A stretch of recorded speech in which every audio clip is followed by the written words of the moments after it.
Welcome to the Braylon Edwards Show with Shep. Touchdown, Braylon Edwards. Braylon Edwards, touchdown, Michigan. Running pattern to Edwards, touchdown, Michigan. Where we bring you the best in sports, entertainment, and insight. Join us every weekday from 2 to 4 p.m. as we break down the latest games, analyze the biggest plays, and dive into the hottest topics in sports. We'll have exclusive interviews with your favorite athletes and guests, and you'll get a front row seat to all the action. So tune in to the Braylon Edwards Show with Shep. Got one-on-one going end zone. Edwards in the air. Oh, what a catch by Braylon Edwards. His second touchdown of the game. On the Woodward Sports Network, where sports comes to life. Start the show. Okay. Woodward Sports 2.0 in the building. This is the Braylon Edwards Show. Appreciate you guys for tuning in. I saw early Tammy Chin was in the chat. Just want to say what's up to Tammy Chin. Good to have you back. We'll always get a hello from me. Speaking of hellos, Anson Wells, my co-host, it's the word. Hey, How you feeling, man? we're blessed by a certain Woodward team member here today that's not here often, but Shout we're out. always super stoked to say hi to this man. I won't say his name. Stoked, not scared. 100%. I see my boy over there, man. Always good to see him. Glad to see he's doing good. Alumni. 100%. You know what it is? You know, hell, look at Victor's Valley. Go Blue. Speaking of Victor's Valley, what's up, sweet potato? Hey, Cam? yo, B, what a dooskies. It feels good, man. I appreciate that gift situation that you bestowed upon me. I like to let you know that. My pleasure, bro. A1. I'm glad you A1. appreciated it, too. I definitely yes. do. A little bit too much. Kool-Aid. Or What should up, I though? say double D? Oh! Yes, sir. Shout- You know we Double forgot. go. You know we forgot how the show ended. Ladies and gentlemen, if you listened to that conversation yesterday, please go back to yesterday's show. Please go back. Legitimately, man, we had the thigh pass situation. The NFL now they have the insignias, the logos on them. So we came up with our own. Double D. You would be surprised at whose Shocked. logo was what, but when Shocked. you see it, ladies and gentlemen, it is great. So shout out to Kool-Aid for making the show Appreciate you, yesterday. man. Definitely made the show. B-Lad in the building. B-Lad in the building.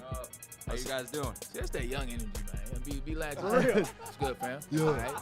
See you over there. That's how, Word. you know, and we'll talk about this in a holding up second. the wall on prom night. We're gonna talk about prom too, because like, when did prom get out of hand? I have a situation going on right now at the house that it just makes no sense. But before we do that, ladies and gentlemen, I saw some of you guys talking about it in the chat. We did lose Claude Lemieux today. You understand what Claude Lemieux means to the Detroit Red Wings as of the fight, 1997. D-Mac, Darren McCarty, our very own, was able to get that thing rocking and rolling. But no jokes being told about this. I got a chance to see him at the ESPN went Unrivaled, where Darren McCarty, Claude Lemieux, most was an notorious, epic night. 100%. Obviously, if Fifth you remember the history, Claude Lemieux, the Avalanche did something dirty. Chris Osgood, or Drapes, excuse me. It's got Chris Draper, and boy, oh boy, did they get him back in old fashion. But then the situation was Claude Lemieux, Darren McCarty had never talked after that. They never talked, and he just was hated for a long time. They did an event in 2022, which was pretty cool. It was right around the corner at the 5th, and they legitimately sat down. ESPN came. They got footage of it. They filmed it, and it was a conversation just about that time period, that 96 kind of setting the stage for 97 and 98. And what I got a chance to learn about two men, like, you know, all we saw as kids, all we saw as teenagers, all we saw as adults was two teams and two individuals beating the hell out of each other. I mean, here's the picture. Now, you can see him. He's curled up in the fetal position, which actually he said this moment he was knocked out because he didn't remember a lot of the game that happened after. But they're literally on stage. They're this close to each other. And now they're just two older men that have grown and matured, and the conversation was cool. And you can see the Claude Lemieux. Hey, he's a great man, great conversation. He had nothing but empathy, nothing but humility. You know, still apologetic about the situation. Darren McCarty, who is our enforcer, who is our guy, Mr. 25, you know, he took that empathy and he was able to have a conversation and say what he didn't think about, you know, the ramifications long term. All in all, I say, I learned that day that Claude Lemieux is a good man. I will say this, my heart, my soul goes out to the Colorado Avalanche organization as well as the family of Claude Lemieux. He will be missed. Yeah, I mean, Yeah. Wouldn't have had this conversation without that unrivaled deal, though. So true. Like, Yeah. it would have been like, the hey, history, sure. I promise you, I come up here, I promise you. The conversation would have been like, oh, yeah, you know who passed today? But when you get to humanize the situation, when you get to see who a person is, you are not your worst day. Yep. You are not your worst This is true. mistake. You are not the worst thing that you've done. You are the sum total of trying to put that together. So I got to learn that about him that day. I mean, McCarty wins the final battle, I guess. I'm sure we'll hear a lot from him today. I wouldn't be surprised if the Heavies have him on. Tomorrow, we are remote, actually. We'll be doing a very cool event tomorrow. We'll fill you in Just a little found bit out more. about it. Yep, but Darren will be with us tomorrow. It's going to be fun. So he'll be around. We'll have him sit down with us. I'm sure he'll have some awesome stories to tell about Claude and that whole rivalry and the fight itself. But, it is a loss. It's not somebody. It's not like Mario Lemieux. It's not somebody that the nation of Adores hockey and- is yeah. going to just be crushed for a whole week. But this is the marquee Villain. fight and villain. He's the villain for Detroit sports. Yes, and realistically, Ron Artest. Nothing is remembered fight-wise like this fight. Yeah. And so the NHL lost a mogul in its history today, and we'll hear more about it tomorrow. And that's because, too, man, like, I see you leaning over, Sweet Potato Cam, join in if you want to. That's because this wasn't just a fight. Like, this wasn't just like, all right, cool, this is a brawl, break it So up, much go bigger. back to your go back to your corners. This was a changing of the guard. Yes, it This is Absolutely. everything they talked. Cam talked about it. Everything they Absolutely. talked about the wings not being able to get over the hump. It wasn't because they weren't skilled. It's because they were soft. And And- this got the train rolling right here. Not only just the team, but the entire city, state, etc. What? Yes. Yeah, you 100% correct. Like I'm telling you, when we talked about teams you hated, the only one I ever said The was birth Avalanche. of Hockey Town. Yeah, the birth of The hockey. Town. emotional Man. and psychological edge was not only gained but absolutely maintained in that moment. And they literally went over the top on them at that point, and it was their league after that night. And fandom, I believe, for a lot of us when we were younger, was shaped through the rivalry of the Detroit Red Wings and the Avalanche. I know that there were other games and other things, but those were the ones I remember. Even the long overtime games and playoff series and such. So this one was one that absolutely resonated when it happened, man. And when you talk about the grind line, when you talk about D-Mac, when you talk about even the players we've had after, it's what makes this current era a little weird. That we don't have these types of enforcers in mass like we used to have. But there were some that came later, and it was cool to see them try to at least carry on that spirit, even in teams that won the Cups years after events like this. And I hope that the current Detroit Red Wings team, especially with the guy who was sitting front row and center for events like this and understood physical toughness, I'm hoping Stevie Y finds ways to inject that into these current Red Wings. But, Claude Lemieux, it was cool, like Braylon said, to be in the building for that.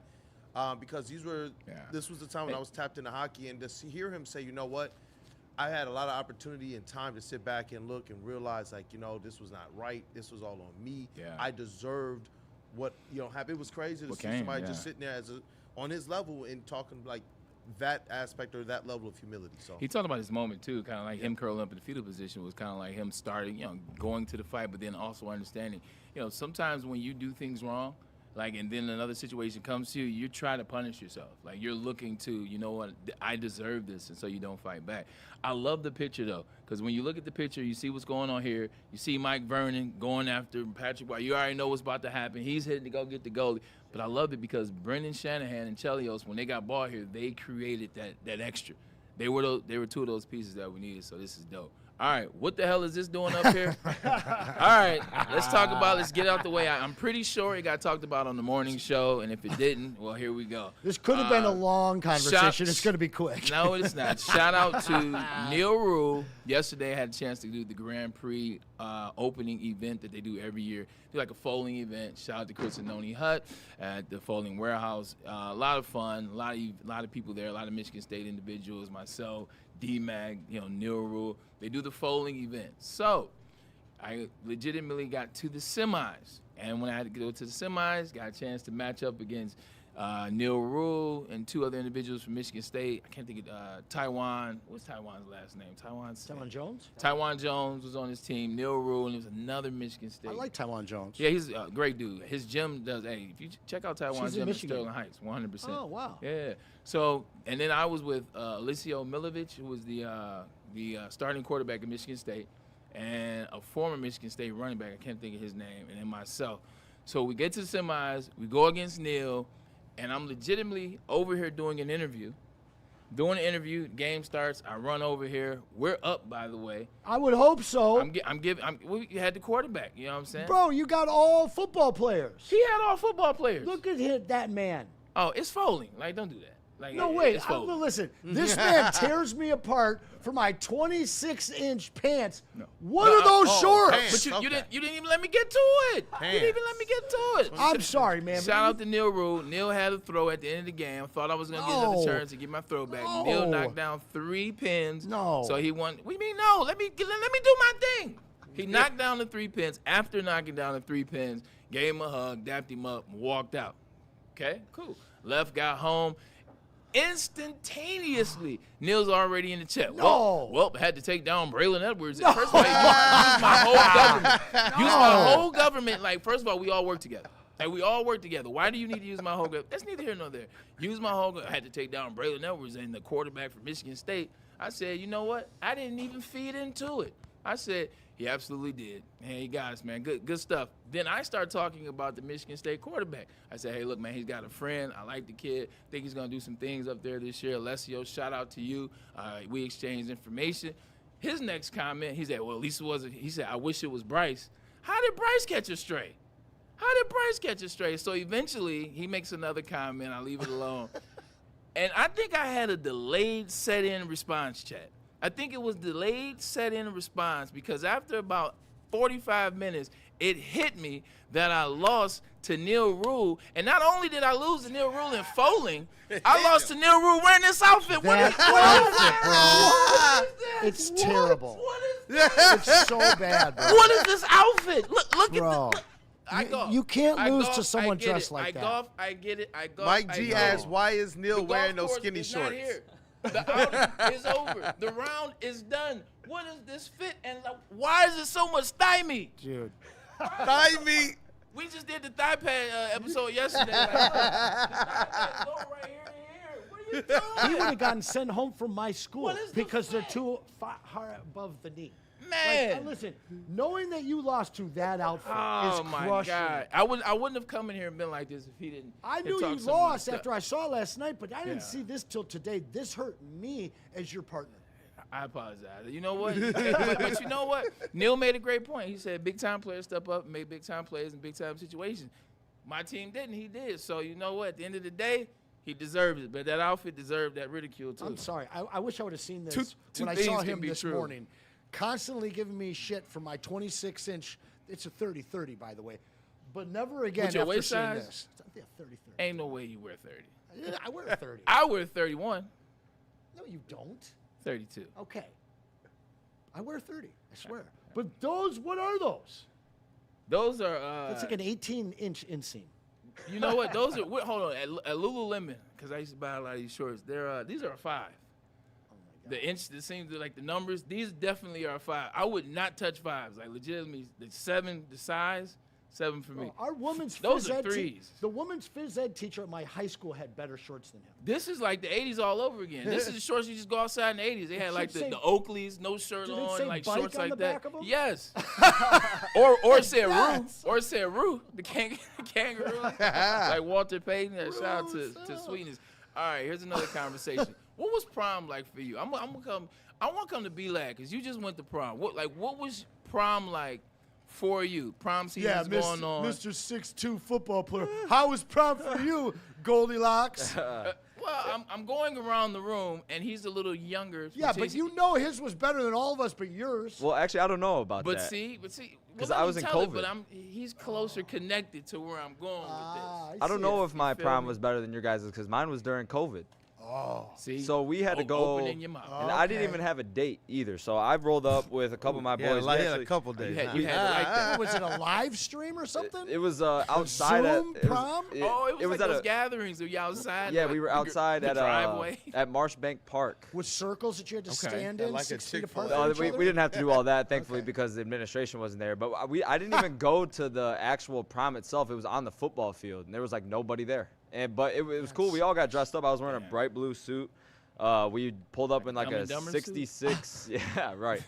66 Chevy Camaro Ooh, there that you go. matched the suit. So that was Okay. pretty cool. Who gave you that Shout for the out to night? the goat. It was my buddy's uncle, actually. That's pretty cool. Yeah, we got to spin it out. Yeah, it was tough. One of my other boys pulled up in a Corvette Stingray, which was tough too. So we pulled up in some nice cars, and we showed out for sure. But we just ended up going back to we had like a little house party after in the backyard. Had a couple That's called stuff going on out there, but that's called all dressed up and no place to go. there was really no place to go. I mean, it was out in the football field. They had a whole bunch. They had a big old tarp down in like half the field, and we were just like, eh. I mean, we went out to dinner and stuff beforehand too, so it wasn't really all that. I wish it was because we had the personnel to do it, and it would have been cool. But yeah, during COVID, we couldn't do anything. My whole entire year was online. I feel So bad for you guys, man. I didn't even get to deal with really that. do all that much.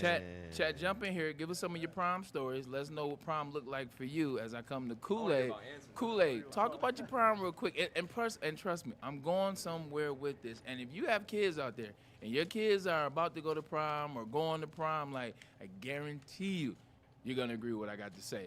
What you got, Kool-Aid? How was that prom for you? Double D? Hey, you know what? Was it 2 dates? Double was D. it 2 dates? You know what I'm saying? Two different proms. Prom. Look, prom was cool, Was it Double man. D square? It was cool. It was at Romulus Summit Academy. Shout out. They've had a pretty cool basketball time since I've been there and after. So I'm always happy to see their success. But prom night was cool, man. Me and my best friend were actually a part of the prom court. He actually was king. Okay. I Shout was out to the king. his next best. And it was a cool night, man. Dancing and all that was cool. The teachers honored all of the athletes that were there and such. So, it, got to be up on a little bit of a pedestal, even more so. And then that night, when we were all supposed to go home, we found ourselves at, the infamous Hojo on. Hey, I know exactly. Yeah, you know which one I'm talking about, down there by the airport. Come so on, man, say less. definitely, Say and we'll less. just say it was fun. Shout out. Mom, don't Shout out to close my boy your ears. Kool-Aid, man. You know what I'm saying? Hey, Mom, he just went home and prayed after that. My prom was cool, man. Like I went to 3 of them. I went to 3? Well, the girl that I dated my senior year, I went to her prom, and then I went to my prom and had a different date for that prom, and then I went to prom my junior year because my girl at the time was a senior. But nothing crazy for me at prom. I didn't drink or smoke, so I was boring. I was a designated driver. When everybody's getting towed up, everybody's getting loose, I was the one coming around making sure Cass was good and taking them home or taking them back to the hotel. So no fun for me. That's why you made it in the league, though. You know what? Sometimes, hey, you gotta sacrifice. I wasn't trying to sacrifice those prom nights. I just, I was striking out like the Tigers. You feel me? Anson, what about you? What's your prom look like? Well, I wanted to go to Cam. I was going to have him come up here and look at the label in my pants here. Wait, Vincent. What? It's a 30 by 30. Whoa. Photo of it. 30-30. Like, We're buddies. Don't pause me out here, damn it. I'm not pausing. I'm saying some things you just can't say. Hey, come in here and check the inseam of my pants. Check my inseam, See what I got going And I on, want man. Cam Can I to take do a it. picture? Yes, you may. There's some fun stuff in here. They canceled the Battle of the Bands and prom on some people. Shout out to Hojo. Battle of the Bands and prom. I didn't have a prom. There's a story got brewing. in some trouble. Shocking. You. Uh-oh. Hey, Doug. I may or may not have I'm gone. locked now. right. I'm here. All ears. What protest did you You know what's do? so funny is my mom wanted this to be a secret till we were in the ground, And I told Apologize her to that, Mom in advance. I told her that Christmas Eve, maybe 10 years ago, she was mortified. The family didn't know. Yes, I was expelled from high school, which I appealed. The only kid ever to appeal. Still got to graduate. Don't you think for 1 second you're going to say you got expelled and just go to the appeal? Like, what did you get expelled for? I'm getting there. Now, you could get suspended at my high school if they caught you smoking a cigarette at Lakeside Mall, all right? Not their terms, not their turf. Off Didn't matter. property? Off property, off school Was it hours door- on a weekend. Okay. But I was a 4.0 student, never had any trouble, but I decided to roll a joint in the parking lot after lunch it was a doobie before back a then. 6 hour. And the guy I told, I've mentioned his name on here. I didn't tell him to watch out, and I should have, because I just figured he'd watch out, and he didn't. And this dude, this guidance counselor's right in the window looking, and yeah. So I did get to graduate. Still got my diploma, but my last day of school was February 2nd. I did not get to walk. I did not get to captain my track team. I did not go to prom. Yikes. Yeah. So you still win, B-Lad. You still win. I think that was a little bit more depressing than the Open, a little bit. So I want to hear Cam's. He'll save the day, I promise. No, mine wasn't anything special. I went to Ann Arbor, Huron. Shout out River Rats. hey, the River But Rats. were Class there of earthy babes there? 98, Lots of hey, Ann Arbor is filled with earthy babes. Let's go. 98, love is fun, sex is great. We're the class of 98. What up, though? Look at Bray. Anyways, rented that limo. Ann We Arbor went is full of Patagonia and Birkenstocks. and Subarus. Patagonia. And Subarus. And Subarus, like 1,000%. All right, tap in with me, chat. The reason why I bring the prom conversation up is a situation happened. I want to know, when did men get so zesty? Like, no. And let it sit for a second. When did men get so zesty? When did the mothers allow the men to get so zesty? When did the fathers and the family allow the men to get so zesty? And what I mean by that, I'm not talking about gay. At the end of the day, like, you can be whatever you want to be in life. We support all that here at Woodward Sports, 1,000%. We're friends with everybody. What I mean by zesty is all these men that are heterosexual, that walk around with purses, that walk around thinking they're effeminate. Like, why is it that my girlfriend's daughter's boyfriend can't come to her house for the prom send-off? Why is his mother throwing a prom send-off for him? Solo. Oh, wow. Solo. Why is this young man's mother having him a prom send-off? The kicker is Miley, who is his girlfriend, and Brittany, who is her mother, weren't invited. Like, you mean to tell me we live in a society with all these prom proposals and all this crazy stuff where the men need send-offs? I'm not gay no more. I am delivered. An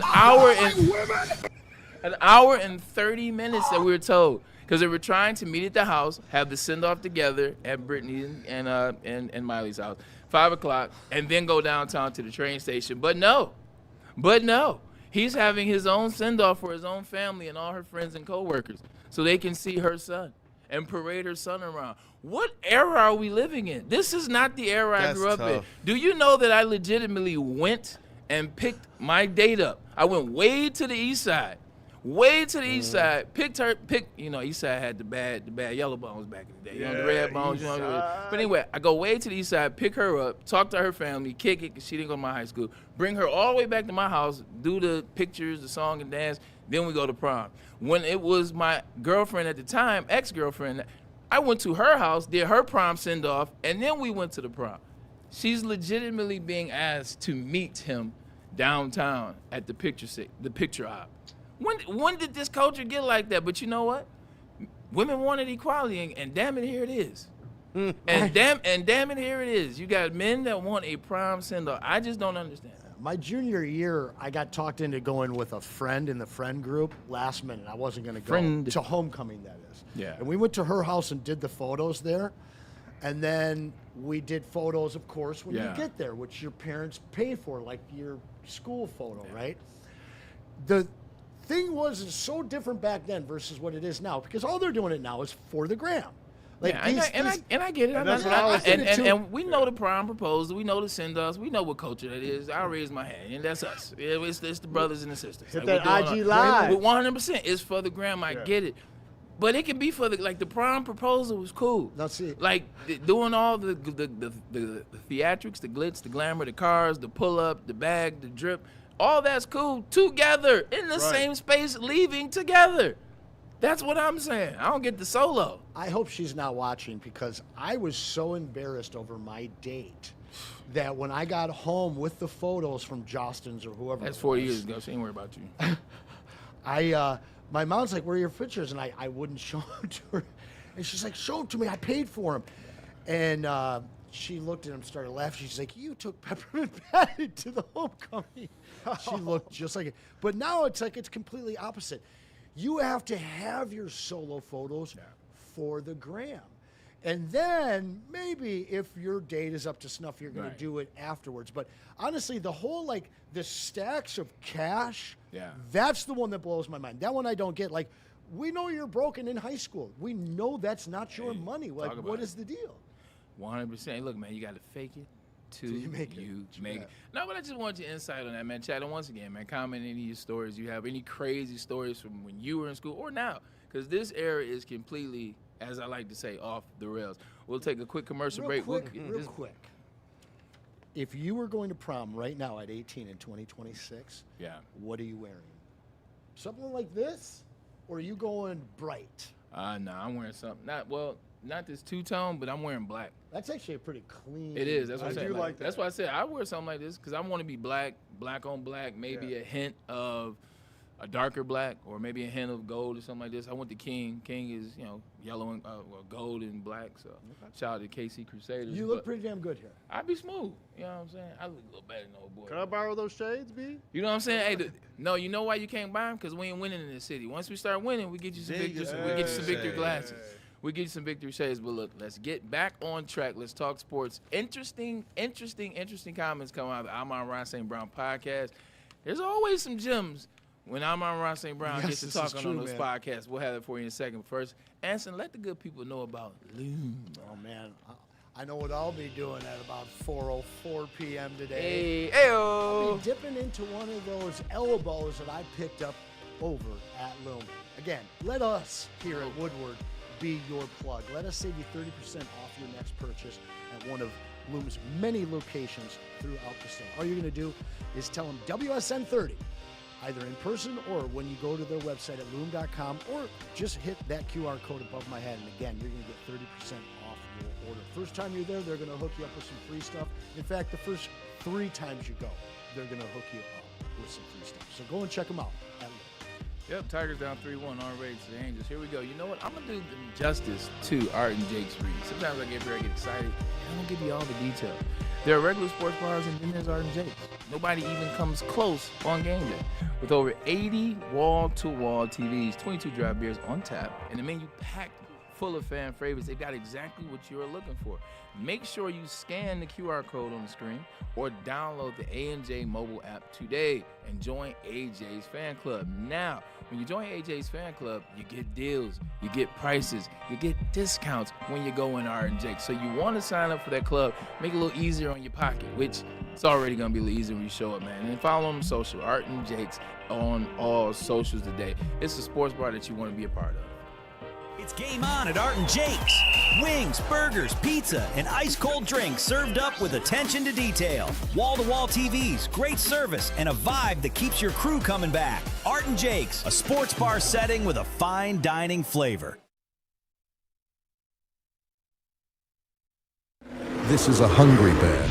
This is Carl and Jeff. Carl isn't worried because he has focused energy to spare thanks to Thrive energy pouches. Jeff didn't use Thrive when Carl offered. The bear is happy about that. Don't just survive. Thrive.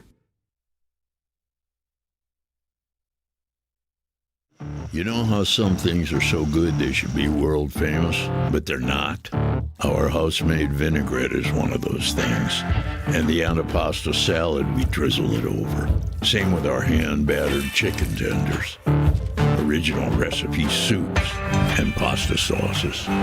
It's almost as if our original, world-famous Detroit-style pizza is mocking them. And that's not very nice. Planet Fitness now has even more best-in-class strength equipment. Join today for $1 down and save. We're stepping it up. We're not slowing down. Finding new face. New focus. Love that new equipment smell. So, you in? Join the club today. Save when you join for just $1 down, $15 a month. Planet Fitness. We're all strong on this planet.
Don't miss all the Detroit Pistons coverage on Woodward Pistons on YouTube. Head over and subscribe now for in-depth Pistons coverage, player interviews, roundtables, and live watch parties. The bad boys of Detroit media are here. Woodward Sports.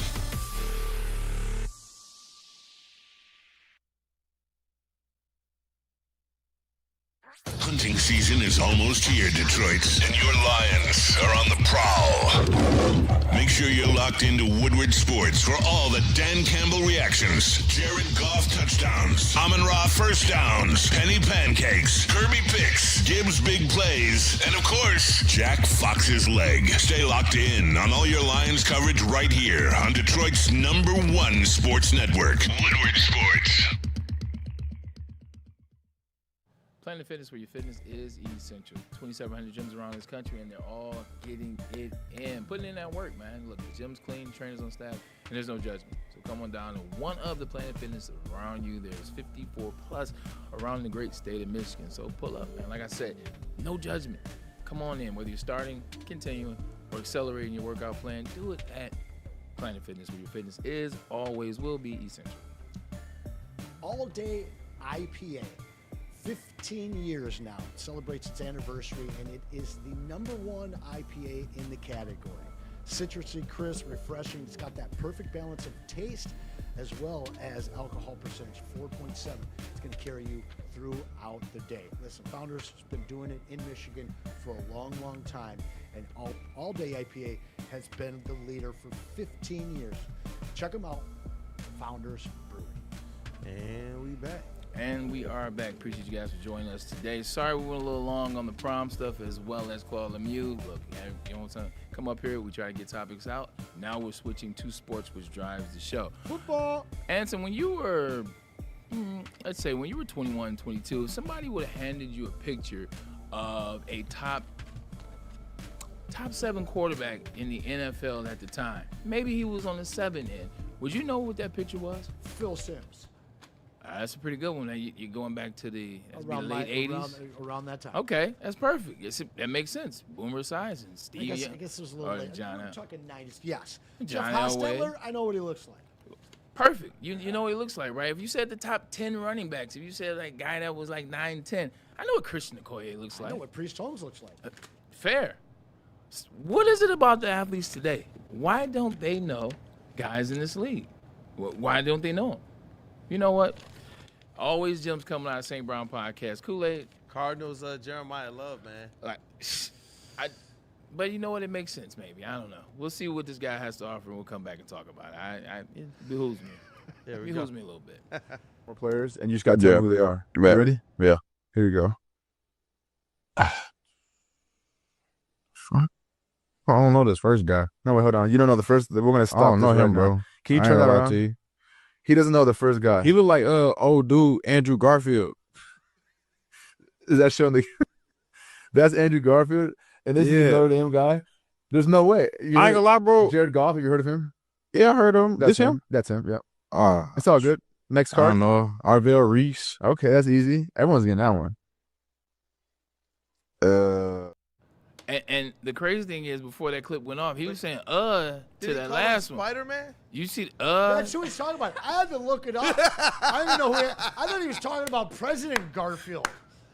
No. He called him. I'm like, he dropped a president? Everyone's worst Spider-Man. He's talking about Spider-Man. Yeah. The Amazing Spider-Man. It looked like the he was most forgettable Spider-Man. It looks like he was struggling with Calvin Johnson too. Oh, you want me to go back to that? Yeah, go back and see if he struggled with Calvin before we get into the Jared Goff disrespect.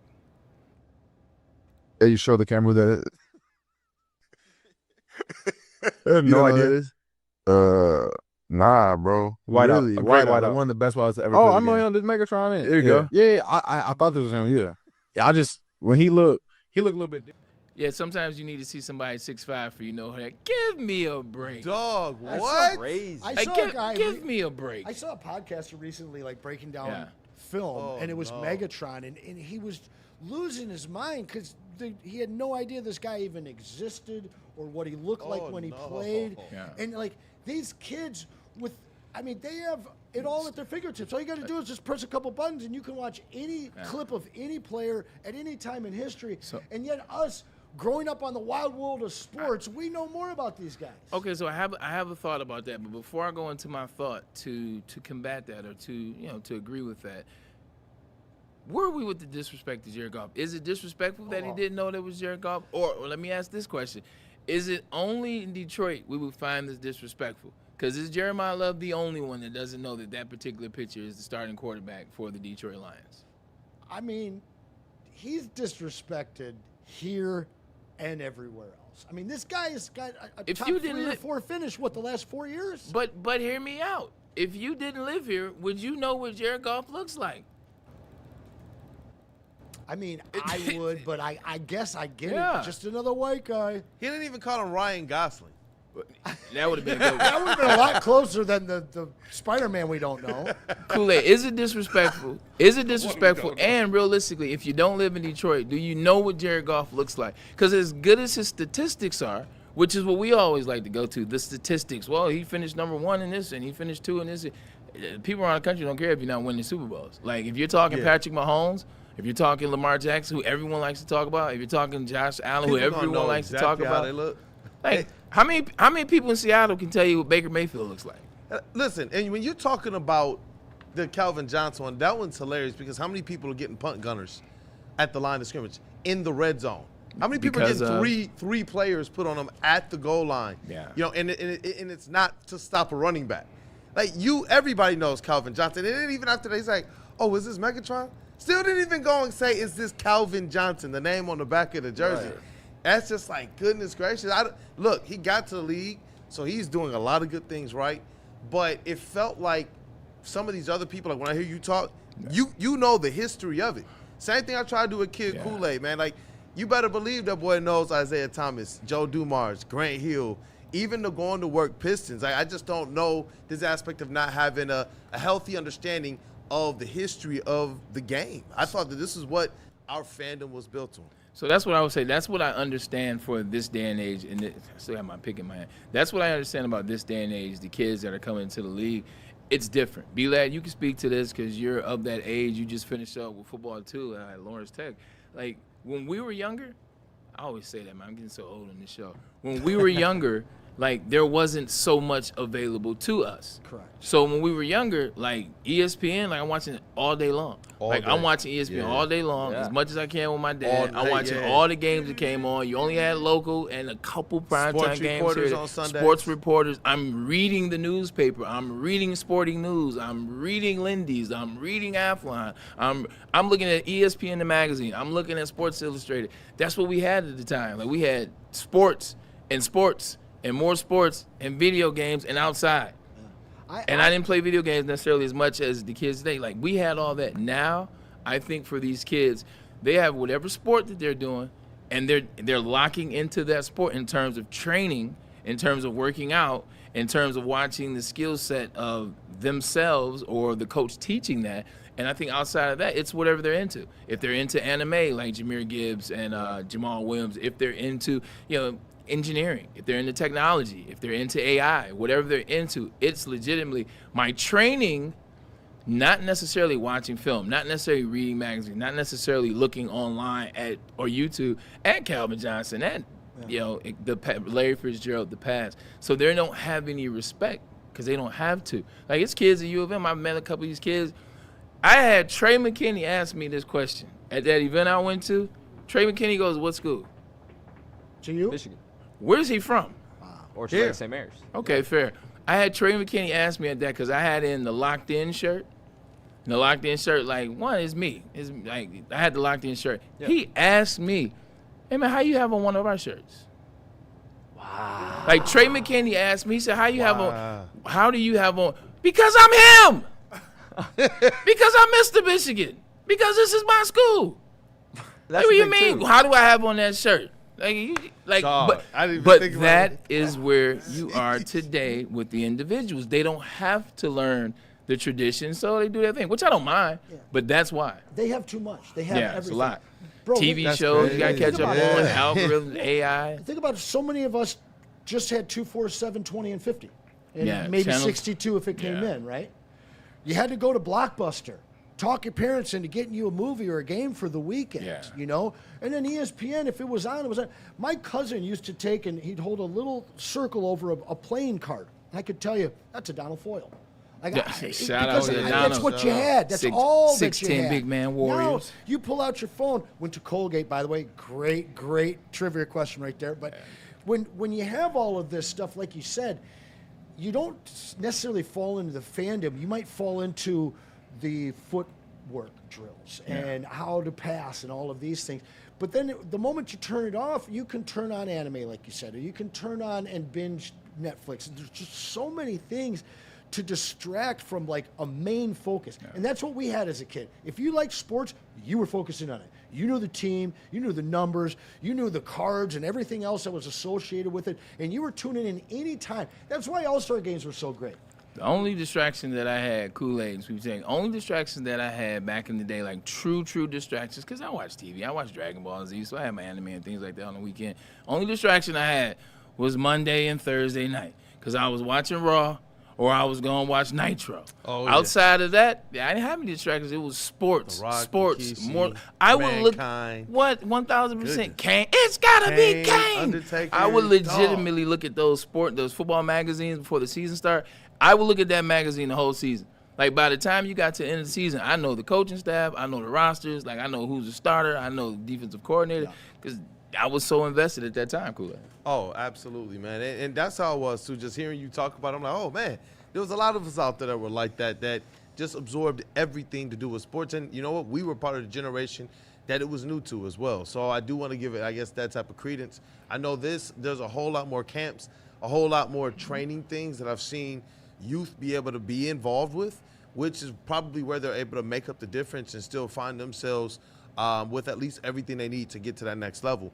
But you're right, like growing up, it was everything, even down to watching the highlights of these players over and over and over and over and over again. Like, I don't know how many hours of, like, you know, Kobe and Grant Hill and John Starks, and you can go back even further of like their games that you're actually watching and such. And all the stats, like every count, you had to show it. You couldn't come to school without the stats. You couldn't come to school without knowing the top 10 from the night before. It was that type of stuff, and everybody felt like they were an analyst, man. And you know what? You knew everybody. You knew the players from the generations before. Like, you knew the players from the last time your team won a championship. You knew your top draft picks.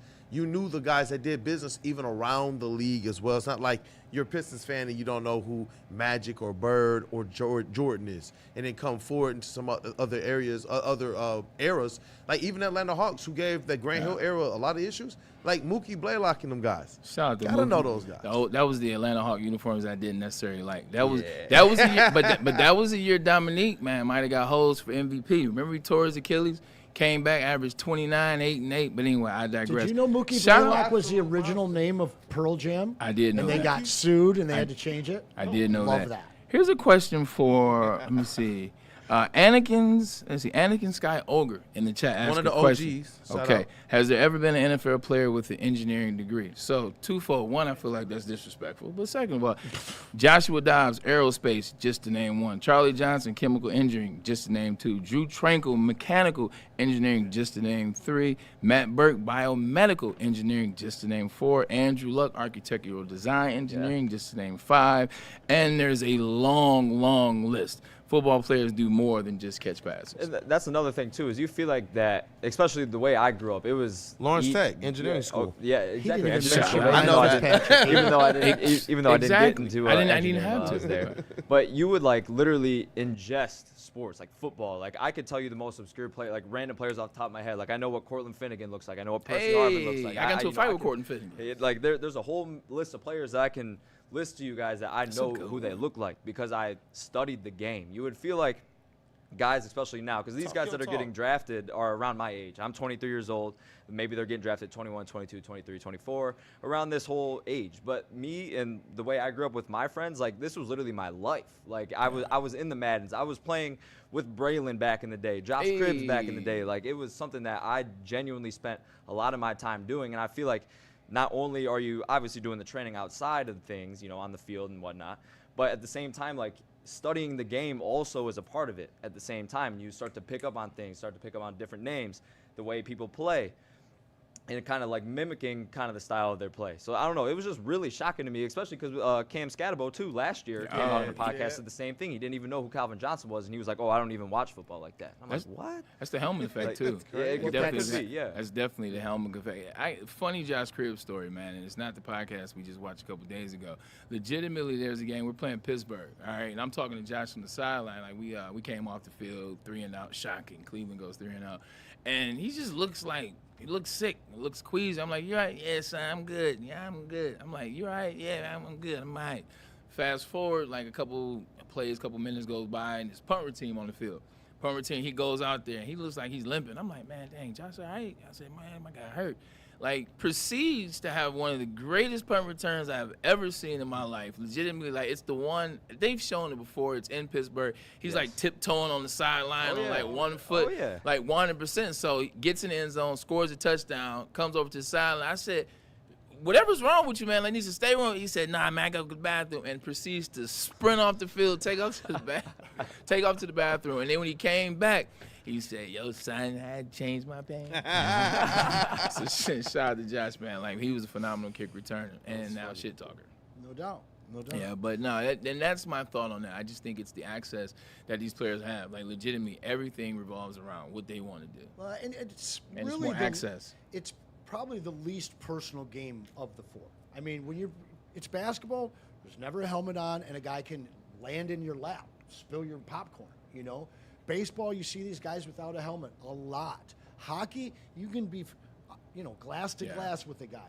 When it comes to football, unless they are in commercials, unless they're doing broadcasts because they're that famous, it's really just about quarterbacks that you can know by face, especially these days when fans are really just kind of common, ordinary fans. Also, too, man, like, I'm saying, like, in the NFL is, like, specific. It's, like, sports isolated. Like, it's position isolated. In NFL, like, wide receivers, I'm, like, doing all wide receiver stuff, watching wide receiver stuff.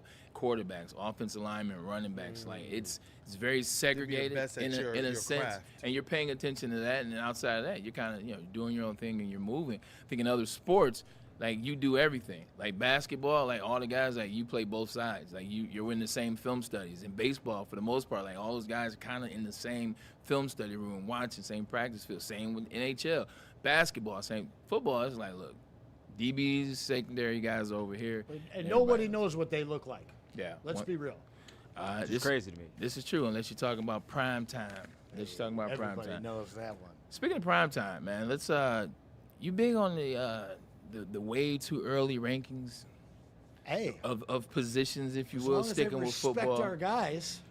Oh, well, I saw an article that was pretty cool, man. Matt Berry put out a little situation where he was ranking players way too early right now. Why don't we throw some of these up and see if we agree with these lists? Do you think he could recognize Jared Goff by his face?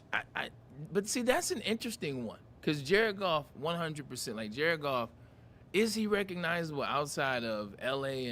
and Detroit? And L.A. was a long time ago at this point. Is it Cure Auto Insurance? I'm just saying. Tremendous commercials. But okay, let's do this. Who do you think is a recognizable face right now? Let's just go around the room. From Detroit or no, I'm just saying in general. Like quarterbacks. Stick with quarterbacks. So Mahomes, Lamar, Josh. And Aaron Rodgers. Let's get those out the way. That's 4. Jackson Dart now. Ah, dang it. Jackson Dart now. Jackson Dart now only because of the political drama. Like, I don't think he was there before the political drama. He does carry some flash to him as well. So He was a year away from being recognizable. He jumped the line now. Okay, Yeah, I'll just ask questions. Is Jackson Dart on that list? Now he is. Okay. But for different reasons. Okay, but he's on the list. Correct. That's 5. Caleb Williams. Yeah.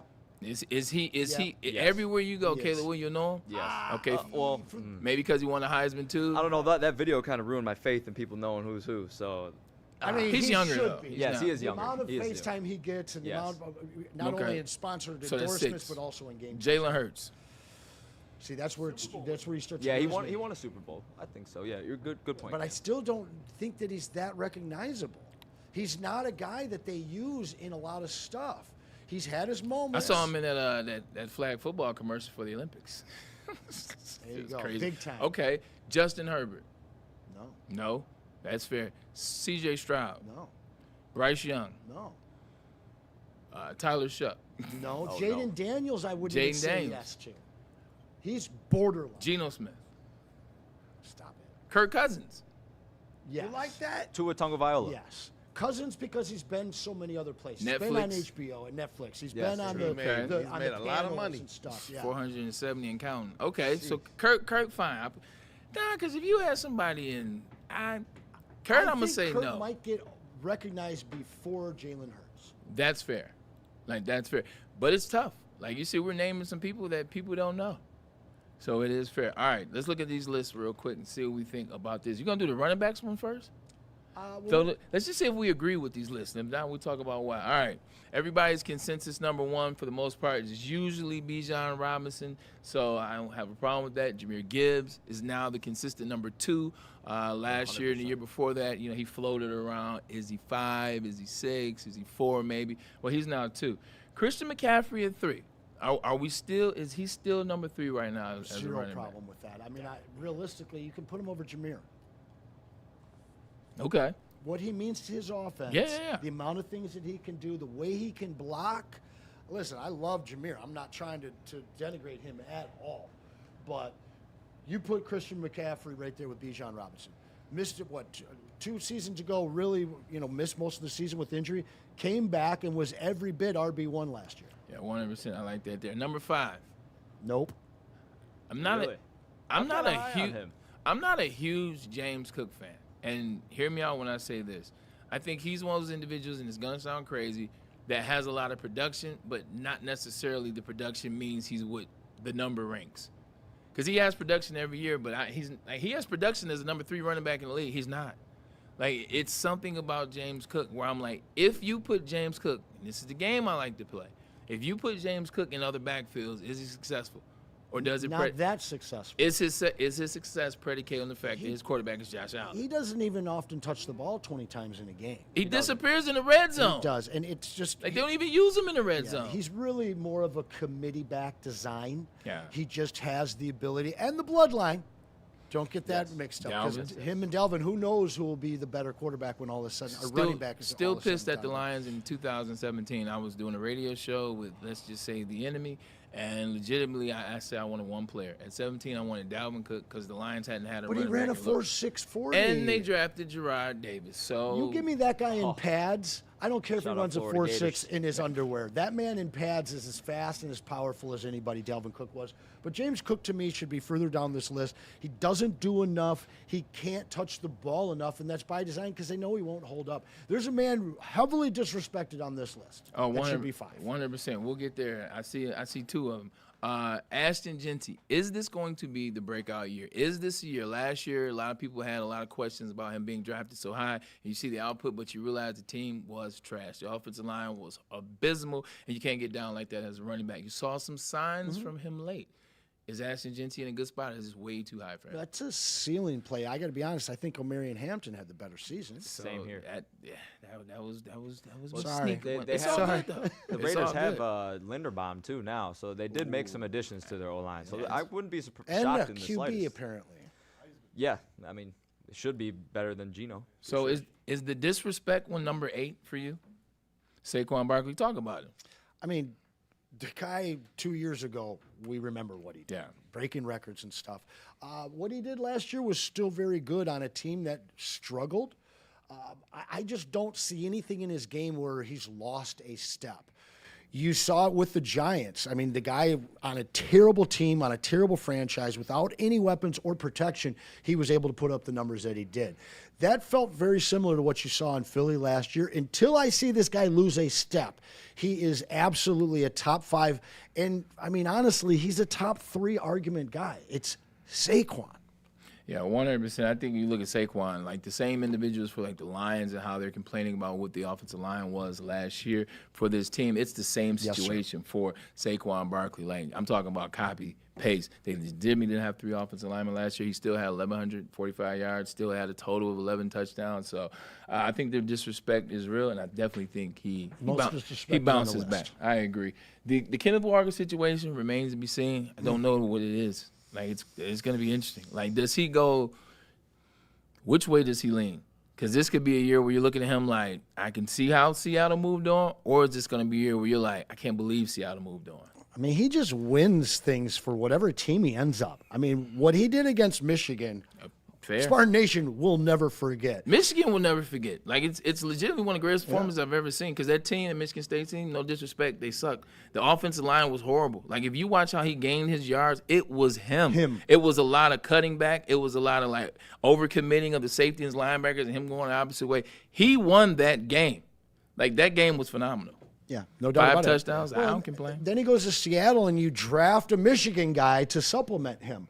Never could take the ball from him, though, in Zach Charbonnet. And realistically, the MVP of that run for the Sea Chickens, as we call them, was this man here. It wasn't their quarterback. I'm sorry, I don't believe that. It was the defense, and it was the running back, and he was outstanding. Their ass. He was outstanding in that game. But listen, you've heard where I think that the Chiefs are going to be. I think that the Chiefs and the Tampa Bay Bucks and the Lions are all in that spot where they completely flipped their seasons from what they did last year. And he's going to be such a huge part of what they do. This is the best running back that Pat Mahomes has ever had.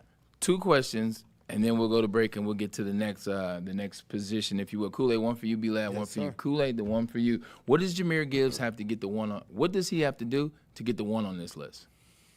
Wow. I believe what he does in that short yardage, the things that we felt like we kind of lost with or regressed with last season, if he can be that, when you talk about that every down back and now he's stepping into that clear number 1, because I think he has everything else. But I also believe that that's where you're talking about the physicality and things of that nature. And obviously we know we got Taz back there to be able to help with some of that. But I believe him kind of running between those tackles a little bit better.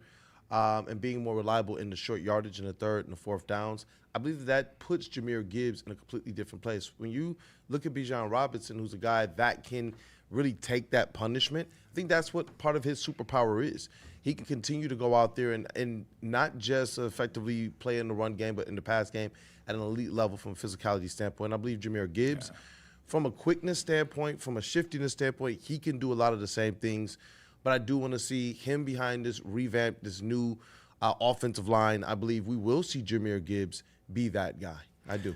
Drew Petzing is going to be very key to Jahmyr Gibbs climbing that ladder and becoming number 1 in this league. It legitimately falls on Drew Petzing's shoulders because when we had the conversation, when we went up there, Jahmyr's talking about, I'm working on everything. Like, I'm ready for the season. I'm working on everything. It's going to be a good year. Like, you can tell he's ready. It's going to be on Drew Petzing. My question for you is not the same. If you look at this list, is there anyone missing off this list? So I based off of way too early and like potential, I don't think there is many. Like, this is very accurate, I would say. The only 2 names that really came to my head were Breece Hall and Derrick Henry. Breece Hall, they invested a lot in free agency, whether that's on defense and offense, and they used him. He's a bell cow. So then again, you never know. He could pop off the top, maybe take Kenneth Walker out of there if you, like you said, leans to the side where, not really good in the regular season, but obviously in the playoffs he won them a lot. But, it's very up in the air. Derrick Henry, too, obviously self-explanatory. He's been the best, one of the best in the league for such a long time now. But yeah, people are waiting his demise. Right, and that's another thing, too. There was another running back that I was thinking of. I don't know why I'm blanking on it. There's another Kyron Williams? Kyron Williams and Byshell Tootin. On Jacksonville. I'm actually so high on him, and R.J. Harvey.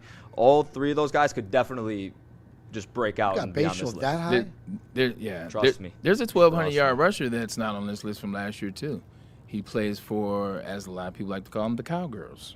Oh, yeah, I was thinking of him, too. Yeah, Javonte Williams. Very slept on. Very, very slept on, actually. I was actually kind of hyped for them when they signed him. I'm like, that's a good sign. A good extension, too. He was doing really good in Denver, too, and I knew he was dealing with some lot of injuries. Lower body injuries that kind of affected him a little bit. That But first year, though. Yeah, first year, yeah, he was awesome. Heck, yeah. So, but, yeah, very accurate list, though, I think. I'd take Kenneth Walker off. I'd take Genty. I'd move Genty much further down. Yeah. And just Kenneth Walker and maybe Omari Hampton. I believe Omari Hampton's going to be that because they're going to get the big bulls back this year. Yeah. So they'll have Rashawn Slater and they'll have Joe Alt back. But I don't know. I'm putting Quan at 5. Achane moves to 6. I'm bumping Omarion all the way to 7. Genty right behind him. I'd probably put Kenneth Walker at 9, but listen, when you disrespect Derrick Henry, when you look at his season last year, who was healthy? Not his quarterback. Yeah. There was no other options there. Their defense couldn't bring him the ball back because they were so injured. He's just 2 years removed from a whale of a year. Yeah, he almost had 2,000, almost 2,000 yards rushing. The first time it ever would happen, Saquon went over, and I think he was at like 1911 and 1920. The only thing I would say about Derrick Henry, and we'll go to commercial break, is it just wasn't about the production. It was about the fumbles. It was about the blowing up on the sideline. Yep. It was about the drops. It was about the lapses in concentration from a first ballot Hall of Famer. That's when you look at Derrick Henry last year and be like, all right, now you're amazing, but I got to look at a little bit more than, it's Lamar's fault. It's the coach's fault. It's the lack of defense. Because you can have all those things and hold on to the football. You can have all those things and not blow up on the sideline continuously. Real quick, Mike G in the chat. Anson, U of M don't claim Charbonnet. He's a UCLA Bruin. Yeah, I guess This is fair. This is very fair. Shout out Mike G. Ookla. Actually, Freddie Feltz should be here any minute. Yeah, he said he's here. Freddie. Oh, he's downstairs? Shout out he's Freddie in the building. All right, well, bet. Let's do this read. Let's get him in the show, and let's come back and keep this list going, man. I like the list. I like what's going on. I like the energy, and we appreciate you for tapping in. Smash that like button. Yes, and share Smash the like button and Treat it share right. the show. What We the like button appreciate ever do you. to You you? know what I'm saying? Smash the like button, but you got to do it nice. You got to do it chill. Just There you go. smash the like button. Caress it. Whether you're buying a home or refinancing, the team and the state title agency, they do things the right way. They make it simple, they make it convenient, and they make the process about you. So come on down. 20 years in the game. 20 years in the game, it's all about experience. I want to trust somebody that knows what they're doing. To know what you're doing, you have to do it over and over and over. That's that experience you're talking about. You mix that with the B's expertise, they can guide any title or escrow transaction to a smooth landing. They know you're busy. That's why they offer weekends and late night closes. They want to make sure that you have the time. In fact, they'll pull up on you and do it. Just make sure you make that appointment. For all your title needs, call Mr. Deeds. Hey, Estates Title is going to give you peace of mind. Pure Psychiatry is going to give you even more. We've partnered up with these fine gentlemen and ladies that have locations throughout Michigan, 2 more in Northern Ohio. And again, this is May, which means it's Mental Health Awareness Month. So if it's PTSD, anxiety, whether you want to just get some counseling started, there's no better time than now. You can find them at PurePsychMI.com.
miss all the Detroit Pistons coverage on Woodward Pistons on YouTube. Head over and subscribe now for in-depth Pistons coverage, player interviews, roundtables, and live watch parties. The bad boys of Detroit media are here. Woodward Sports.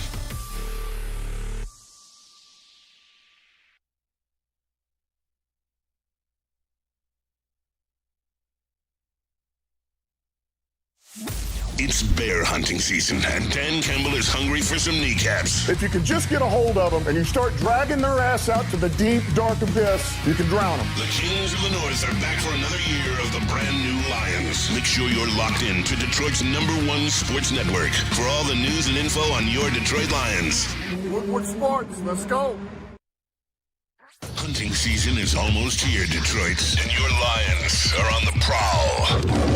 Make sure you're locked into Woodward Sports for all the Dan Campbell reactions, Jared Goff touchdowns, Amon-Ra first downs, Penny pancakes, Kirby picks, Gibbs big plays, and of course, Jack Fox's leg. Stay locked in on all your Lions coverage right here on Detroit's #1 sports network, Woodward Sports.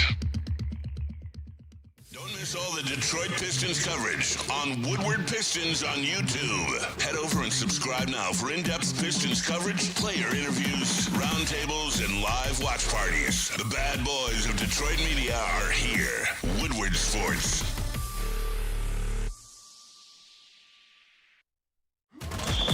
The Super Bowl parade in Detroit will be one for the record books. Detroit just does it different. Woodward Sports, your official Super Bowl or bust Lions network.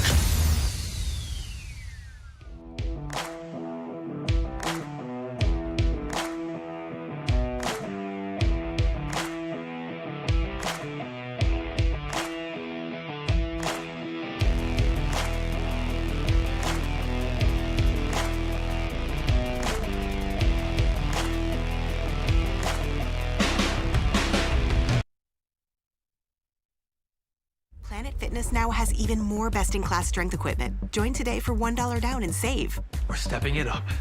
We're not slowing down. Finding new faith, new focus. Love that new equipment smell. So, you in? Join the club today. Save when you join for just $1 down, $15 a month. Planet Fitness. We're all strong on this planet.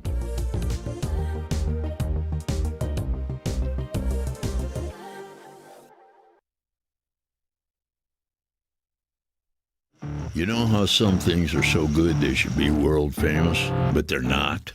Our house-made vinaigrette is one of those things.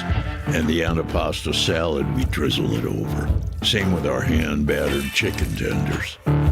Original recipe soups and pasta sauces.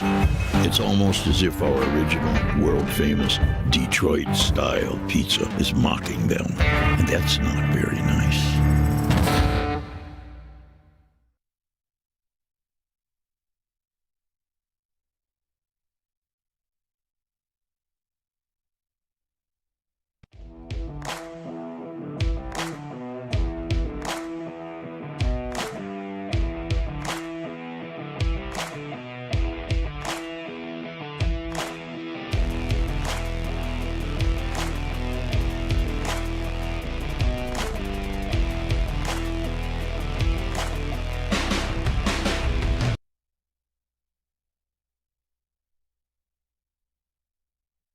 This is a hungry bear.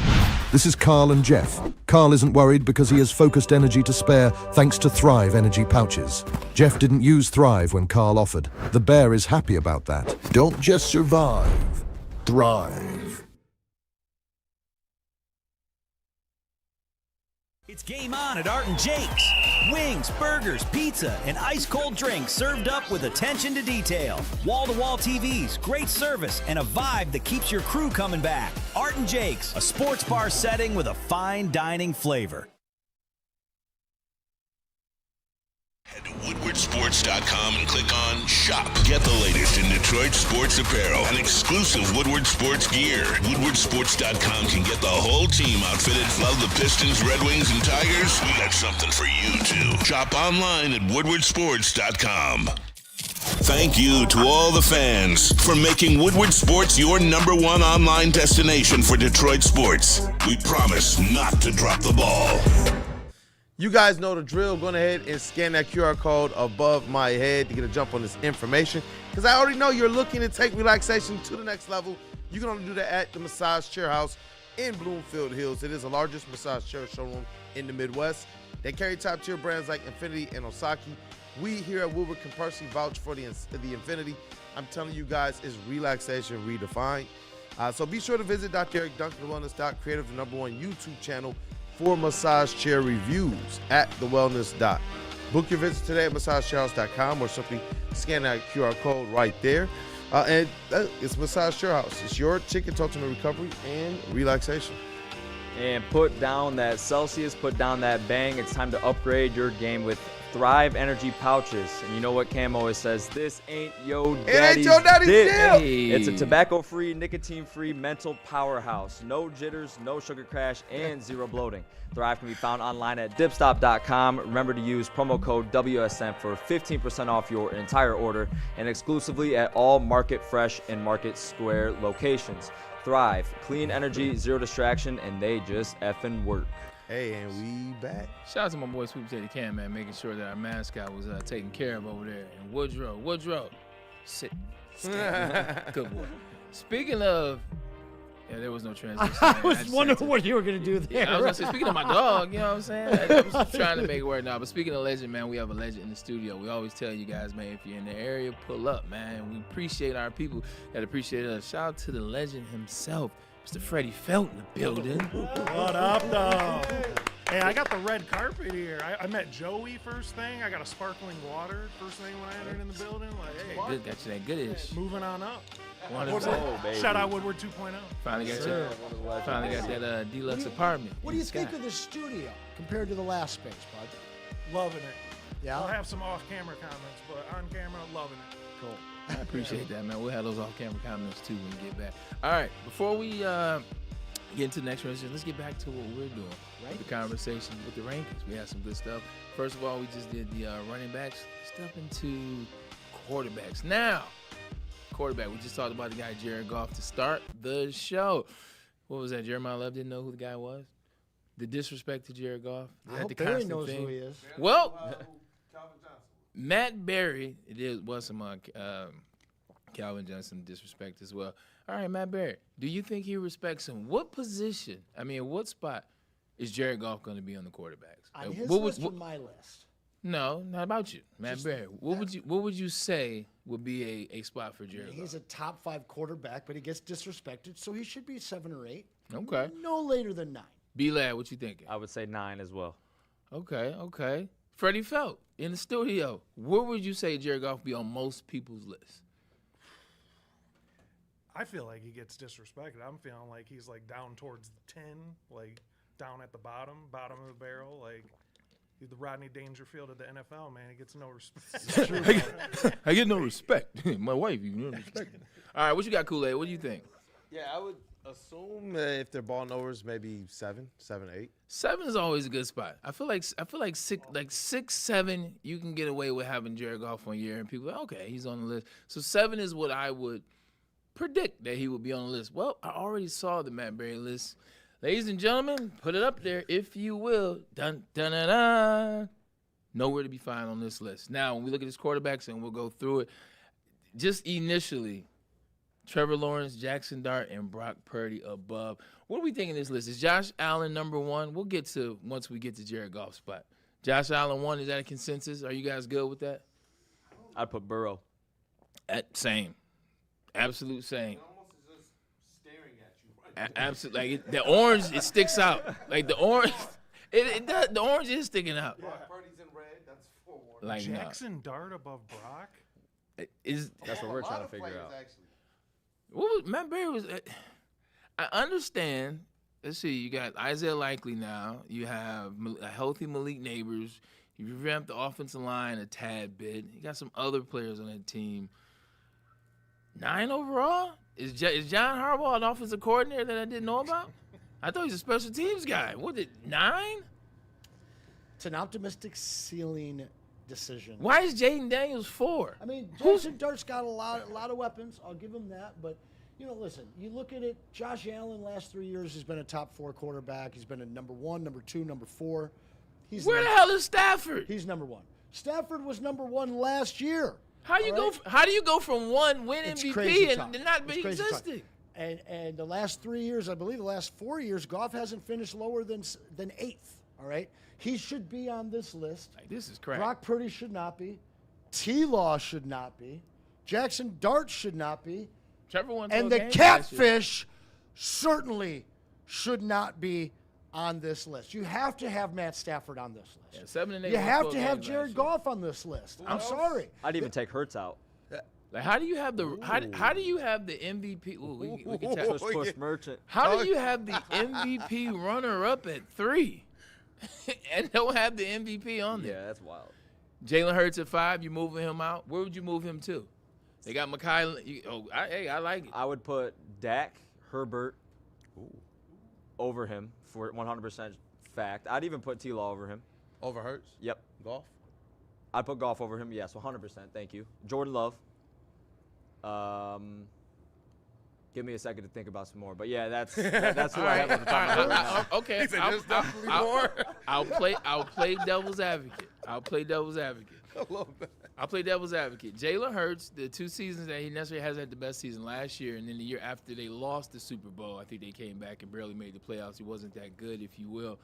Both those years, you're looking at a ton of injuries on the offensive line. You're looking at offensive coordinators shifting and moving out, which happened to him 4 years in a row. He's played with 4 offensive coordinators in the last 4 years. But Jalen Hurts actually, in my mind, plays in the big games. Like the guys that you named ahead of him.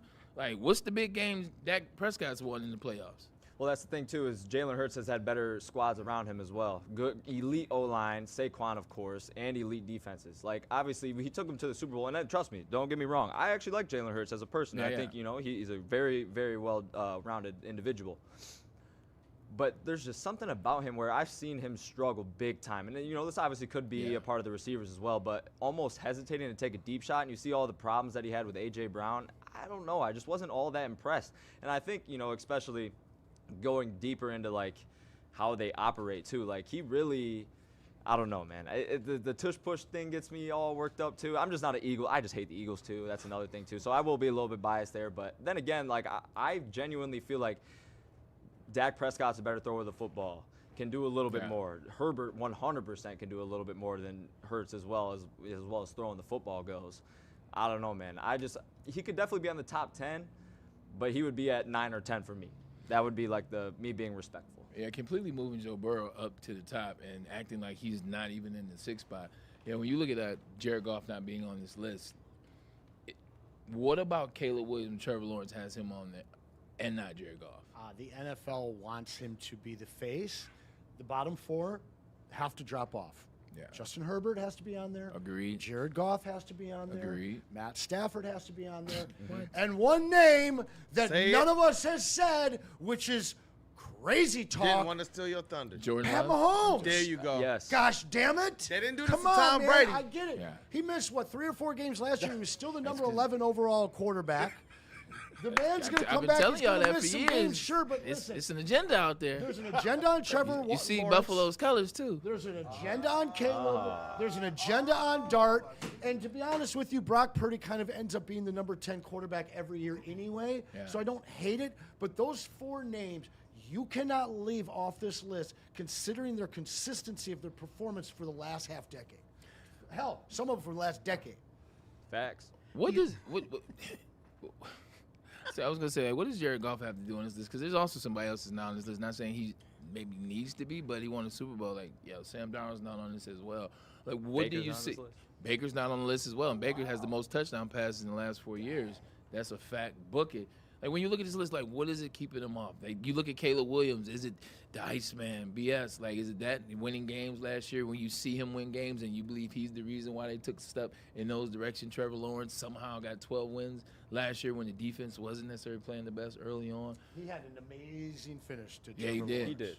Yeah, he did. Let me ask you this, Bray, because I was saying this while you were out of the room during the break. I believe that there is the most quarterback talent in the NFL that I've ever seen in my life.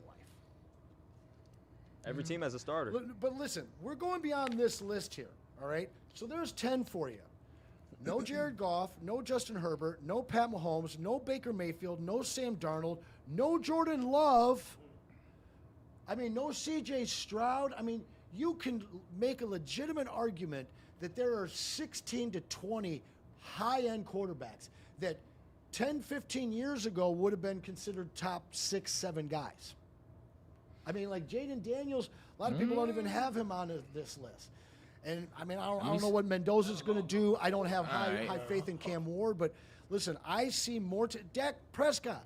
There's literally 20 guys that could finish in the top 5 fantasy-wise this year for quarterback play. Yeah, I mean, 21 years ago, my rookie year, number 1 quarterback was Tom Brady. Trent Green was on this list, number 2. Brett Favre, Carson Palmer, Eli Manning, Kerry Collins. And usually I remember about 6 to 8 Peyton quarterbacks. Manning, Drew Bledsoe, Drew Brees, Matt Hasselbeck, DeLone, Plummer, McNair. Okay, so cut it off at Hasselbeck. You got 8, 9 guys That's that 10. are worthwhile. Okay. Yeah. And then after that, Kurt Warner was usually on it's this what, list. 8 to 12 Michael quarterbacks? Vick, Don't you think McNabb. there's more really high-end quarterbacks than we've ever seen?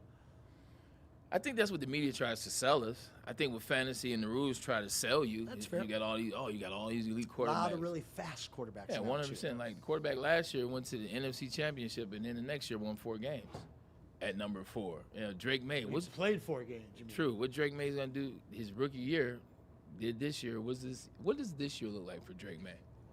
Like as great as Joe Burrow is, like It looks like keeps 8 getting and hurt. 9, 9 and 8, top 5 finish as a fantasy It's quarterback. like it sounds good. Like Trevor Lawrence. What's the difference between Trevor Lawrence and a Kerry Collins, or Trevor Lawrence and I don't know, Trent Green? A lot. Says what? How many playoff games has you won?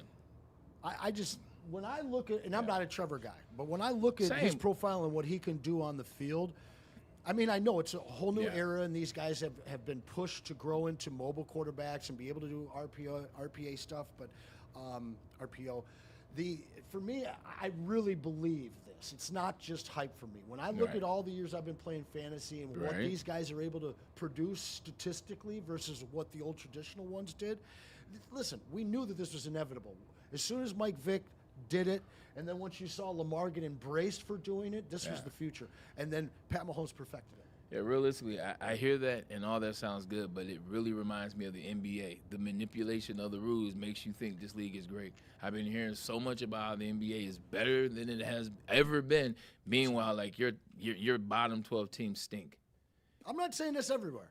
Yeah. I just think the I like quarterbacks are more diversified, and guys that would have ended up as wide receivers in the past get the opportunity to stay under center. Let's go to wide receivers. Let's skip the tight end, go to Let's wide do it. receivers, and then because we still got Justin Satawa coming in. lots of stuff. Let's get to wide receiver. Wide receivers, where we at with this one?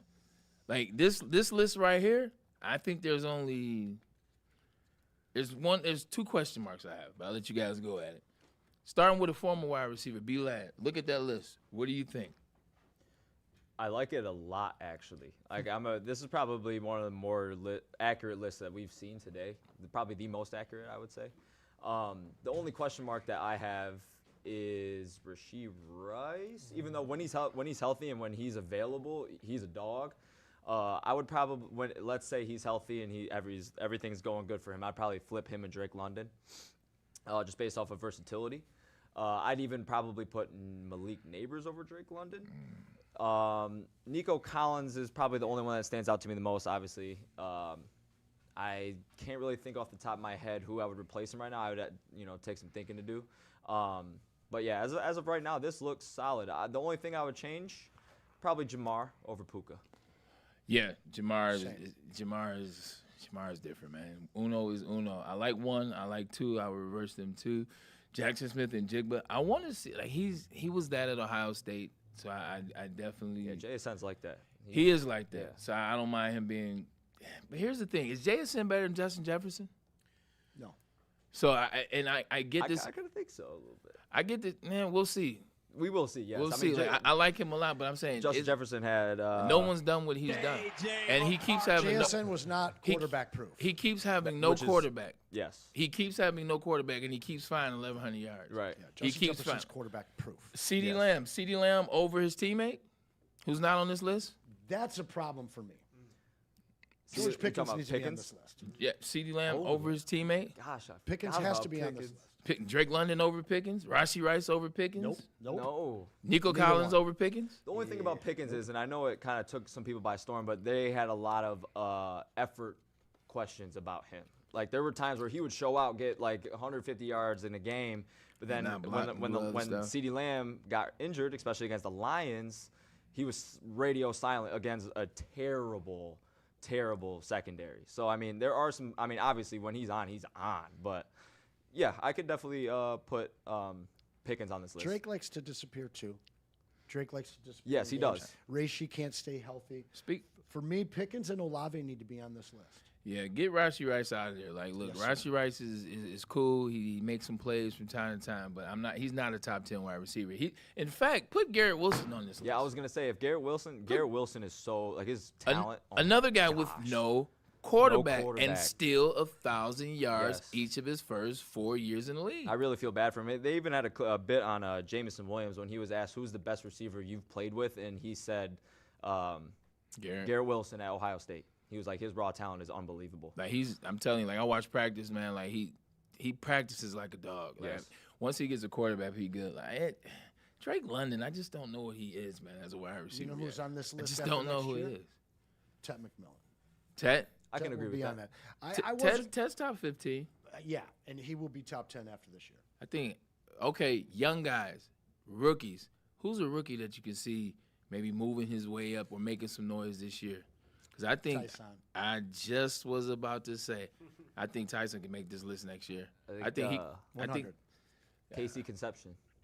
Ooh, Cleveland. Like I know there's a lot of, especially with the OTA clips coming out, a lot of videos of him dropping the ball, but Jamar Chase was dropping the ball in OTAs. Like the way that he runs so fluently, like very fluent, very good route runner.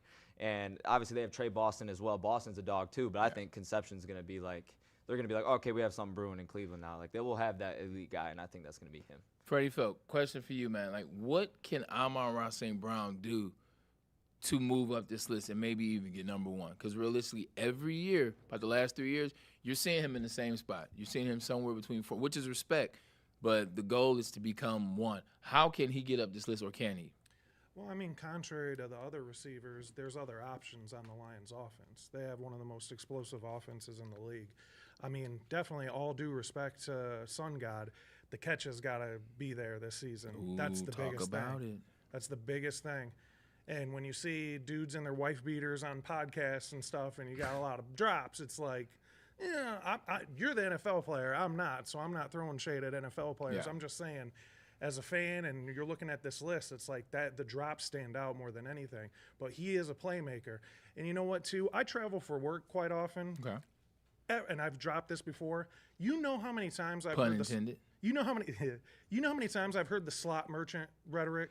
I'm so tired of hearing that. Me too. He's more than that. He is. I do think this year he's going to bump up the list a little bit here. Maybe bump JSN out the way and work his way up there. Puka's on his way down too. Yeah. We don't want him to do that. That's a great point. Not going to lie. But we don't want that. With the money? No, we don't want that production out of him.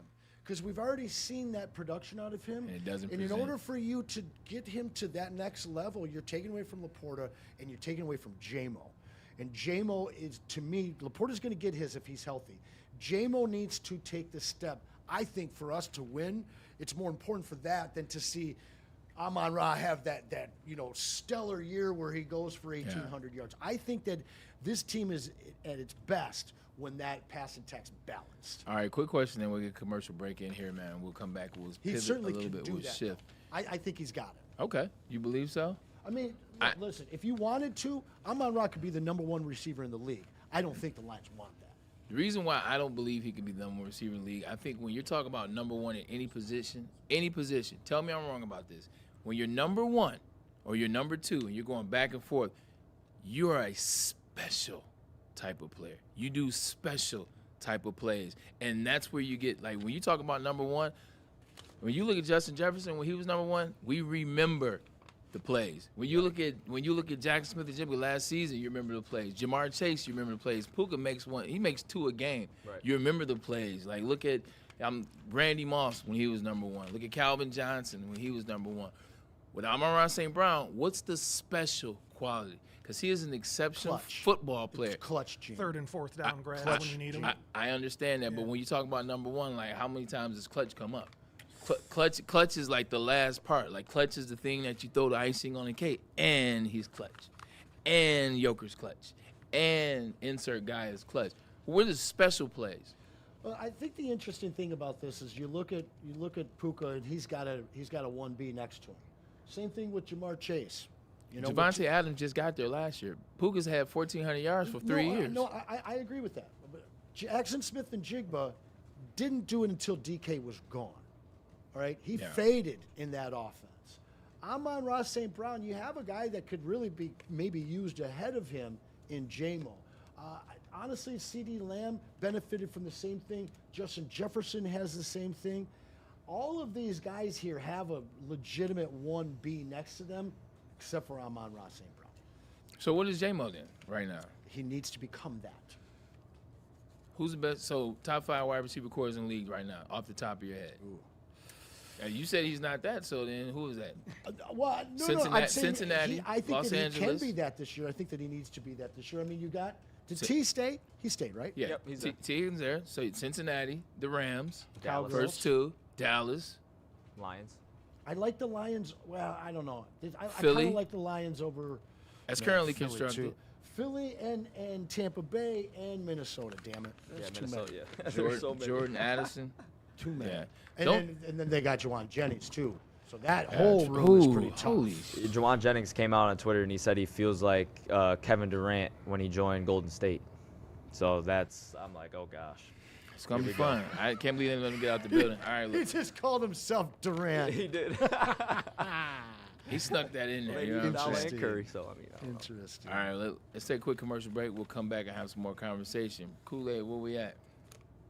You know what? Let's hear from Water Hazard. We're excited to add Water Hazard to the bullpen from our friends at Founders Brewing. You've probably seen the blue and bright drink. Yeah, that's the Water Hazard. Best served over ice and a slice of lemon, preferably. It's a vodka-based cocktail, 5% ABV, the citrusy, refreshing, and gluten-free. It's the first canned vodka cocktail from Founders Brewing. They took their time getting here, and the drink is good. Check it out when you're on the golf course. We're in the summer. The summer's coming up. Just crack it, 5%. Nice, chill, relaxing day. Try a Founders drink today. And why don't you just pair it with the best pizza in the game? The Detroit-style deep dish. Courtesy of our friends over at Buddy's Pizza. Been doing it for 80 years, guys. Tomorrow, baby. You already know. You already know Freddie Shout Felt's out. getting himself some Detroit Buddies. original. And you know what else he's going to do? He's going to save himself 20% courtesy of Woodward Sports. That code you see there, Woodward20, use it when you head on over to buddiespizza.com. You're going to save that 20%. And you can also use it if you want to get their catering. You can save up to $200. So head on over to buddiespizza.com today. You know how some things are so good they should be world famous, but they're not? Our house-made vinaigrette is one of those things. And the antipasta salad, we drizzle it over. Same with our hand-battered chicken tenders. Original recipe soups and pasta sauces. It's almost as if our original, world-famous Detroit-style pizza is mocking them. And that's not very nice.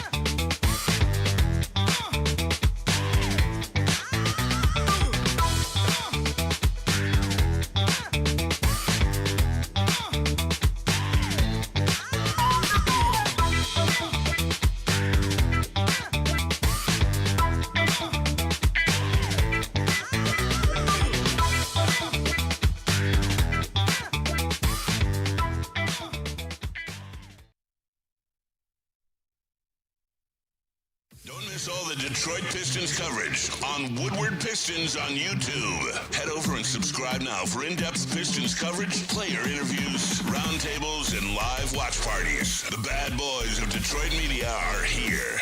Woodward Sports.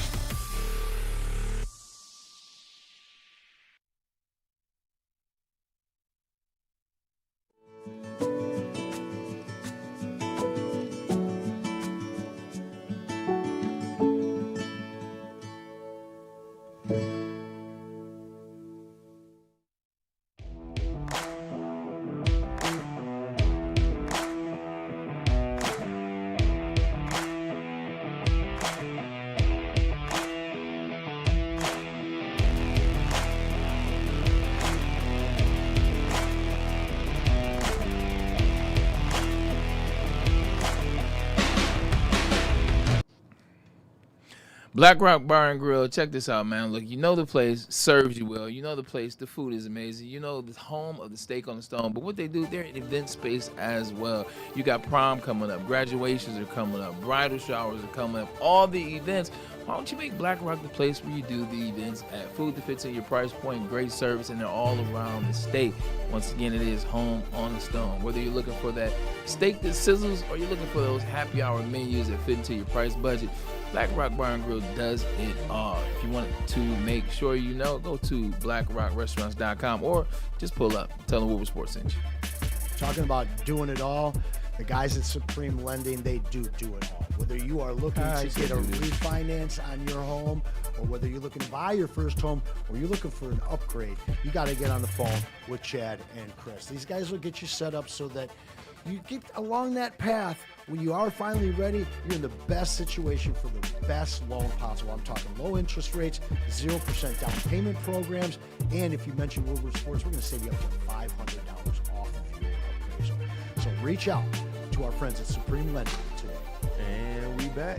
We are definitely back. We appreciate you guys for joining us on the show today, and I hope everybody came over here because there's no reason to watch the Tigers game as they trail 7-1. Smash that like button. 7-1 to the Los Angeles. I thought they were back. They're back in the sugar. 100%. 7-1 is the score right now. All right, we got our boy in the studio today. Time to talk a little bit of Michigan as well as Michigan State football. College season almost here. A lot of moving parts. Justin Satawa, how about we get the ball rolling for the year, man? College football. How about we get the ball rolling for the year, young man? It's a pleasure to be here with you all. I mean, this is one of my favorite sports by far, and I am blessed to be talking to such a legend about my favorite sport. So here we go. So before we get started, I think that Michigan's schedule is going to be crazy because they're going to play 6 top 15 games this year. They're going to put like even Penn State early in the season, they're going to be ranked. They have played literally no one before they play Michigan. So Braylon, my question to you is, with you're going to go on a run where you play Penn State, Indiana, and then you go into Oregon. Are you worried about the legs on this young team, as last year they did fade towards the end of the year and they just did not play as well as they did in the beginning of the year? I don't want to IE that to the Northwestern game where Bryce Underwood threw a couple picks. They were really sloppy. They almost lost that game. Do you think that this team under Kyle Whittingham is going to be able to be clean and get through that tough stretch of games in the middle of the season?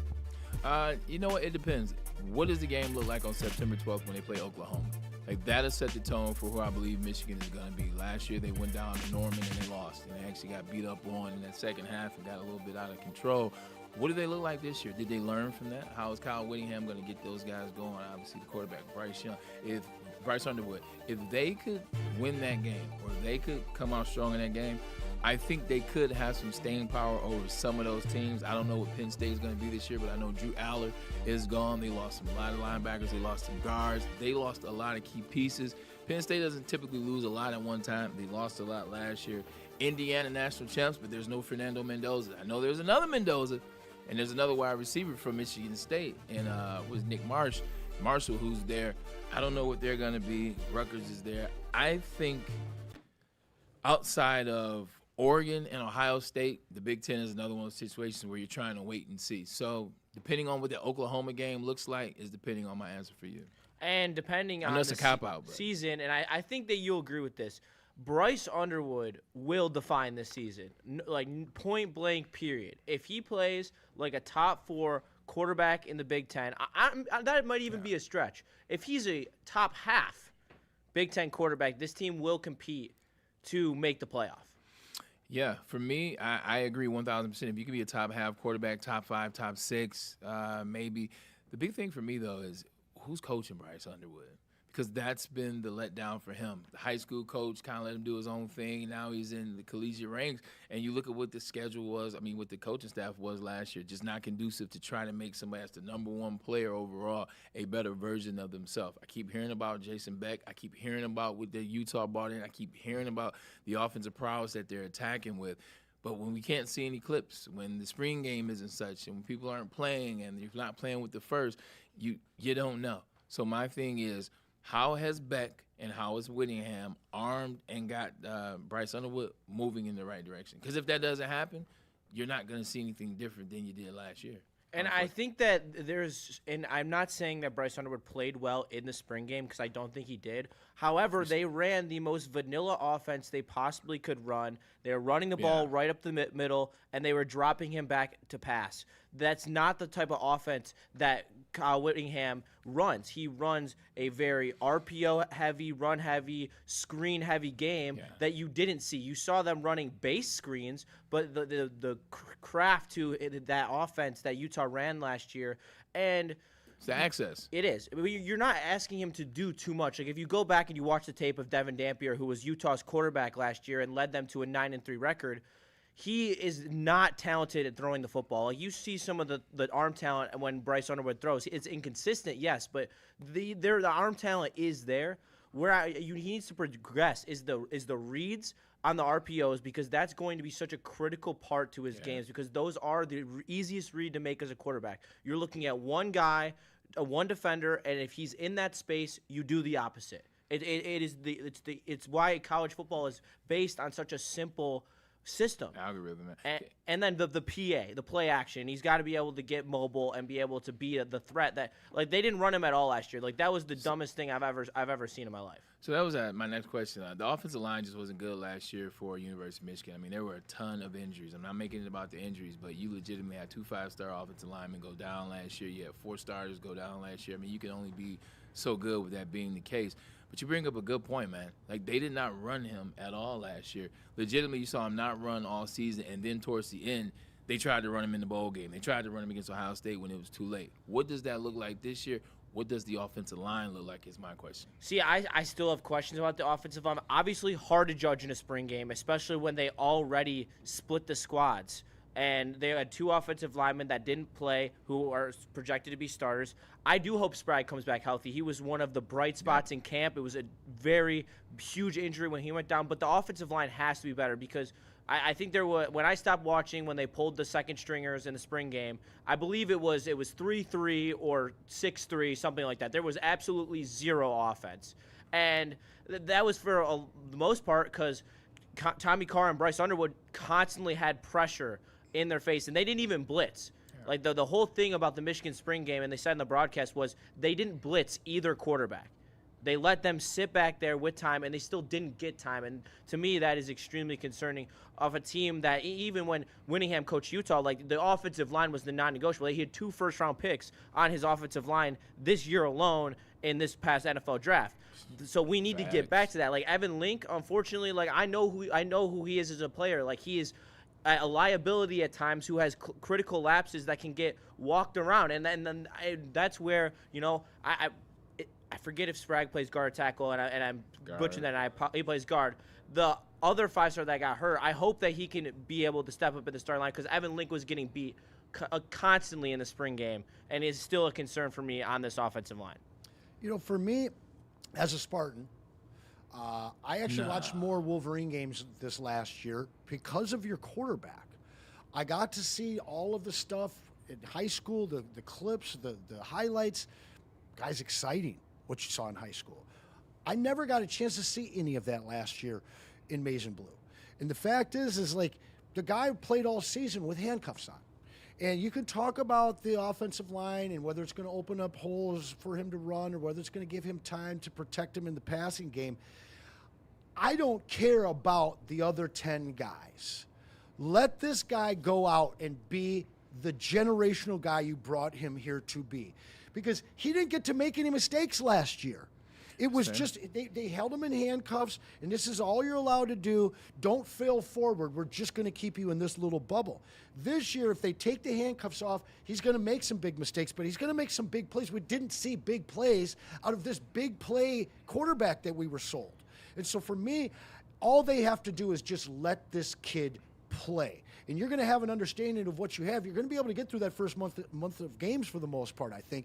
But you have to have him making big plays to get that big win against Oklahoma, to win those games in the last month of the season. Absolutely. And I think that you saw that in spurts. Why everyone was pandering for Biff Poggi last season was because when he came in against Nebraska, like he ran Bryce Underwood. It was Bryce Underwood's season high until the Ohio State game and the bowl game for Bryce Underwood's rushing attempts, and you saw the quickness and agility when he was able to hit that QB draw for that big touchdown. Like, you've seen the explosiveness from him in the run game. We just decided not to use it, and that is the true issue, Anson, because when you are as a special athlete as he is one of the premier athletes in college football. Like, you don't get that 5-star for no reason. Like, yes, some of them the stars can be manipulated, but like this, he is a pure athlete. 6'5", moves very fluent. He's got a rocket arm. What he needs to do is he needs to calm down in the pocket. One thing in the spring game again, and it looked like it was probably because he was uncomfortable with his offensive line. He had the stutter feet. He's stutter feeding in the pocket, just picking him up and putting him down for no reason. He's got to sit back there, and like even Tommy Carr looked more like fluent in the pocket. I'm not saying. Hey, I know that guy. I'm not saying that he's a better quarterback, but I'm like he looks calmer in the pocket. Bryce Underwood needs to take a breath. He can make plays. He has time, and he has the elite athleticism to make plays when he gets into trouble. Like that is when you see that, and then also you got to be able to create. Like manufacture the open receiver. That's why I'm not taking the spring game fully into account because they weren't using him for RPOs. They weren't using him on rollouts. They weren't using him on QB runs. Those are all three important aspects that will be put into this offense. Probably not week 1 versus Western, but week 2 against Oklahoma. They better do it week 1 versus Western because he needs to be able to have the reps and the experience to be able to make those plays in the big moment against Oklahoma in week 2 because that defense is going to come and they're going to come correct. You bring up a good point. This is the point that I tried to make about Bryce Underwood and who he hasn't had as it relates to coaching, as it relates to a quarterback coach, as it relates to somebody that can guide him along this process. You said Tommy Carr looked more confident and controlled, correct? Tommy Carr's father backed up Tom Brady. Tommy Carr's grandfather is Lloyd Carr. Tommy Carr and his brother, who's C.J. Carr, who's up for the Heisman this particular year, they have been working with the right coaches and the right people for a very long time. So it makes sense that they would be controlled and a little bit more ahead. Let me ask you this question about Kyle Whittingham, and then we'll shift to Michigan State, where I had a chance to actually meet Alessio Milivojevic. There we go. I got it right that time. Yesterday at the Foaling event. Kyle Whittingham, 9-3. 9-3 sounds great. 9-3 is a decent number, right? It's a cool number. They beat UCLA, who's on their third coach in a year, by 33. They beat Cal Poly by 60 and some change. They beat Wyoming by 25. They beat West Virginia, who sucks. They beat Arizona State, who sucks. They lost to BYU. They lost to Texas Tech, got rolled. They beat Deion and his squad. They beat Cincinnati. They beat Baylor by a little bit. I say all that to say this. Big Ten is a different conference. Yes, sir. And the Big Ten is a different conference. I remember when Rich Rod came in with all the noise of West Virginia, having Pat White and Noel Devine and all the amazingness that they had out there. Shout out to Tavon Austin, who has one of the best highlight tapes you will ever see in college football. But he came here and got to the Big Ten and got serious. Got a little bit different. Got a little bit harder. Do you think Kyle Whittingham can answer the bell on what the Big Ten is? Because you mentioned it. Like, the Big Ten's a little different now. Oregon's in that Big Ten. You got those down the stretch. Ohio State, everything is still rolling. Penn State. Do you think Kyle Whittingham can bring what he did success-wise here? And to just add to your point of the difference between Utah's schedule last year and Michigan's schedule this year, Michigan plays Oklahoma, Penn State, Iowa, Indiana, Michigan State, Oregon, and Ohio State. All those are way better opponents than anyone who they saw last year. And he's going to have to measure up. Like, that's the thing. The Big Ten has elite coaches. Like, he's coming in here, and you can't even argue that he's top 3. That he's says not something. top 5. And exactly. Like, he's going to have to come in here and prove it. Why I think it will translate? Because that's the style of football he's used to playing. He is used to coaching a physical brand of line-dominant football, run game, cold weather up in Utah. That's why I have faith in Kyle Whittingham. And that's the difference between Rich Rod. Rich Rod came in here. He tried to do it his own way. He tried to do it with the speed and spread versus the Big Ten. Like, the Big Ten way has proven to work. We've seen it with the last 3 national champions coming out of the Big Ten. Like, it is a brand. It is a way of football, and you can't. The only way is through. You can't go around and do it your own way. You have to go through with a physical style of football in the Big Ten. If you don't believe me, ask Jim Harbaugh about that. Jim Harbaugh tried to go around for many years, and eventually he said, I got to force through. I get it. He did some other stuff too, Anson. Well, I mean, but I'm glad you brought him up because Jim Harbaugh, he ran this team. Nobody questioned whose team it was. That's Jim Harbaugh. Yeah. And then Butter Knife Sharon, I mean, the whole squad was all over the place, flat out.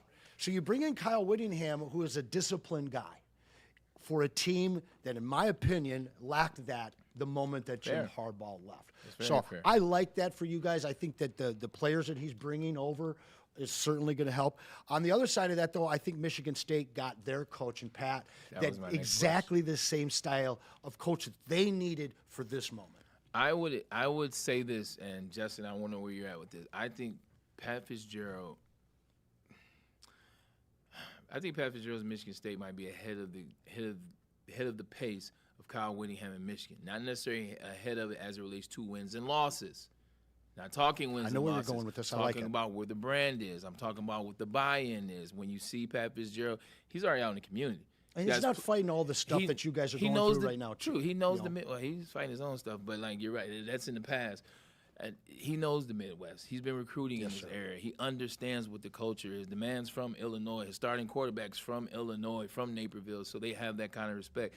What do you see Pat Fitzgerald coming in, being able to do in East Lansing, building it the right way? Because I'm tired of seeing pictures of Kyle Whittingham and Urban Meyer online. I'm just saying.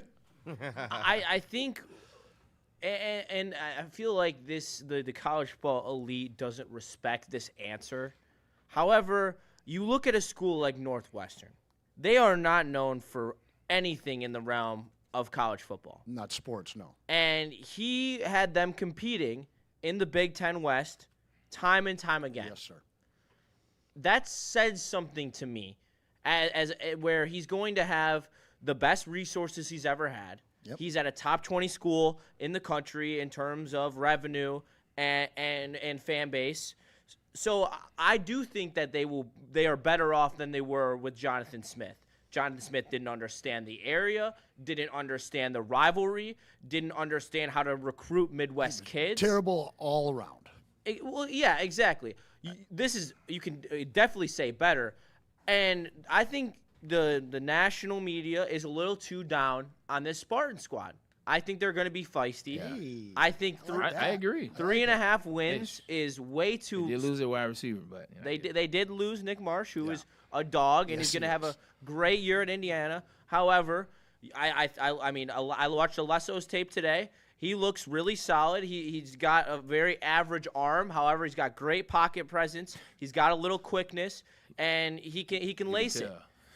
You can tell he lost us this. He lost us this. Where's the camera? Oh, there it is. And then I like they're getting back to their identity. Michigan State was never built on the elite wide receiver. That was always a compliment. It was always Kenneth Walker, Langford, L.J. Scott. Like those were your guys who led the charge in your heyday. So now you're getting back to that. Cam Edwards is the 10th in production returning into college football from the last season. It was obviously at UConn, but they played. You got me excited about him. A couple Power 4 teams, and he put up good tape. And I like him. I think he's a bowling ball. He moves his legs. Like, he's going to be one of those mid-major guys that comes in and impacts. I don't know how your offensive line is going to be. Your defense should be better because Jonathan Smith had it in complete array. Right. I just don't understand how Michigan State will hire another coach named John Smith. Crazy. It's crazy. Like legitimately, as soon as I heard Jonathan Smith, I was like, wait, what? Is this deja vu? John L. Smith is the same thing. Sometimes you got to go away from Tell me you situations. want to go to another Richard Rodriguez? F no. It would have been one thing if the John L. Smith before him was actually good. You know Coming what in, I'm he was saying? 100%. Both He had of a them were record. Trash. Yeah, they were definitely trash. Speaking of trash, like what's going on with your Tigers, man? What's going on with Chris Ilitch's teams? How about that? Justin looks sick now. You know, the Tigers lost It's the okay game. when you said Tigers, then when you said Illich teams, then he got upset. Because I know what his bread and butter is. I know where Hockey Elite I too. know where both teams are in the states of their franchise, and I think in 3 years they're going to look completely similar. Where well played. I wasn't well, where the players on the Tigers are going to be few and far between. Kevin McGonigal, Riley Green. That's it. Dude, he's worse and then than, he's the worse Detroit than Red Lady in Wings. Major League. The Detroit Red Wings. real, bro. We're, Who are these other guys? we're probably looking at Sider, Raymond, maybe. I hate the word untouchable. Who's tradable? Like, who's tradable with both franchises? Because my thing, I had the whole conversation. You weren't on the show, but you were in the studio. You were in the office. I like saying office. You were in the office, and you heard some of it. It's like we never want to move on from certain players that could potentially bring us back something. So, like, is there a situation where you see some players that could be moved and people should be okay with it? See, here's the thing, and the players who like we got to start talking like window again, because the window is not open. Like, the window is still closed on your face. Alex DeBrincat probably doesn't match your window. In all honesty, and I hate to say that because he was the best player on the Detroit Red Wings outside of Mo Sider last year, but realistically, in 3 to 5 years, are you truly ready to compete for a Stanley Cup? I can't say yes or no to that, because I think that this roster has a lot of work that they have to do. Is trading DeBrincat? I mean, they're going to have to trade someone. I mean, they're going to have to get creative, whether it's elite prospects, whether it's DeBrincat, whether it's Raymond. I don't think they'll trade Larkin. I don't think that that's on the table. Justin, do you have faith in the Illich family as sports franchise owners at this point? I am wavering. I will say that for sure. I don't know how you can't be. I mean, you just told us that in 3 years, both these teams are going to look the same. They're going to be in the same position. While on the other side of it, we've got Gores deciding all of a sudden a couple years ago, I want to do this, and they're doing it. And then obviously the Fords bring in a whole new regime that's completely changed the culture and the future of the Lions. It looks like these two teams owned by the Illiches are just going to continue to spin their wheels. I just question their ability to, especially in the NHL. And the MLB, it's a whole different ordeal. I mean, it's actually quite similar because both teams need so many players to be able to compete. Like the Wings are 6 players away, at least, and the Tigers, like, other than Riley Green and Kevin McGonigal, who else as a position player is untouchable? Is going to be on? Yeah, is like a for sure. Like you can pencil them in for the next 5 to 10 years playing. It's not Riley.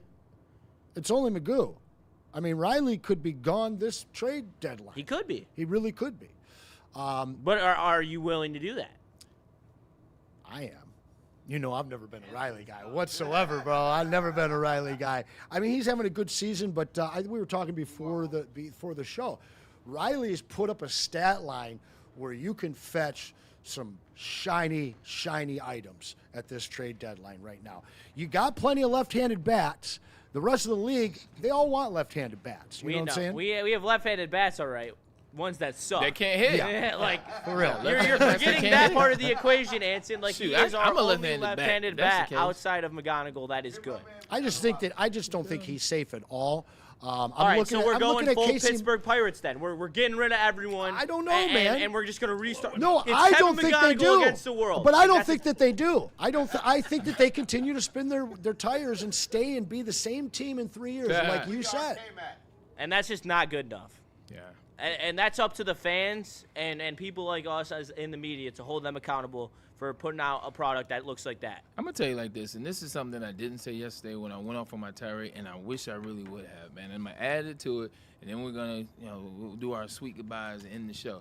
As much money as the doggone Tigers charge for all the special stuff, for all the VIP, like, do you know how much the home plate club costs? And this is the product that you put out there. Do you know the ticket prices went up just like the Lions did? All this. The merch has gone up. The home play club has gone up. The food has gone up. All that just for you to put the same product out there year by year as it relates to bats.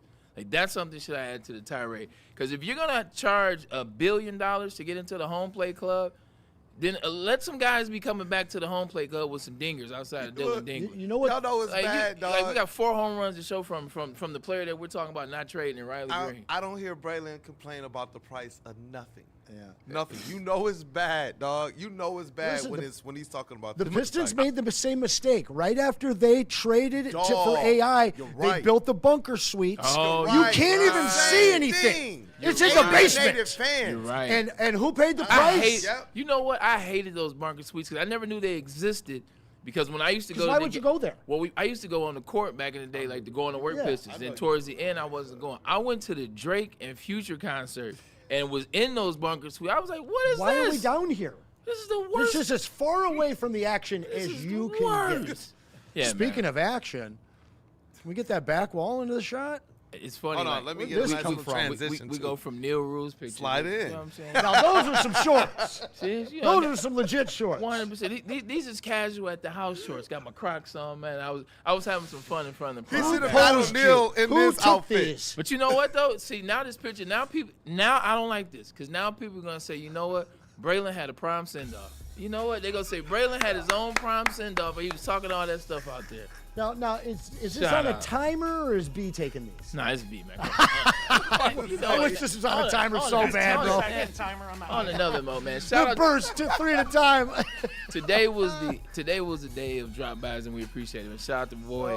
Shout out to Blank Blank. Hope that y'all was like in the dark. studio Shout out to Freddie earlier. Felt dropping in. Shout out to my boy Shout Freddie out to Felt. Justin Satawa, the hockey/college football elite. He got excited with that college football stuff, man. Can't wait to did. tap into more of that as we get closer and closer Thursdays, to football baby. season. Realistically, man, shout out to you guys, man. You are the people. You are the show. Appreciate you guys for tuning in, spending a little bit of your time with us. We'll get back tomorrow, man. Tomorrow will be a fun Friday. Peaks and cheeks. Think about it. And we're Peaks remote and cheeks. Think with about Darren it. McCarty tomorrow. Hey, That's I'm right. dropping stuff, man. We're out of here. Tomorrow I gotta will be go. fun. I'm out. Hoops tape tomorrow for Kool-Aid. Let's rock. Looking for your daily sports fix? Look no further. Join Braylon Edwards, the University of Michigan legend. Lofting it right corner of the end zone for Braylon, up in the air. Touchdown, Michigan! And Shep, Do you believe this comeback? your favorite sports commentator, as they tackle the hottest topics in the world of sports. Catch the Braylon Edwards Show with Shep, Monday through Friday from 2 to 4 p.m. on the Woodward Sports Network. Get ready to laugh, learn, and love sports like never before.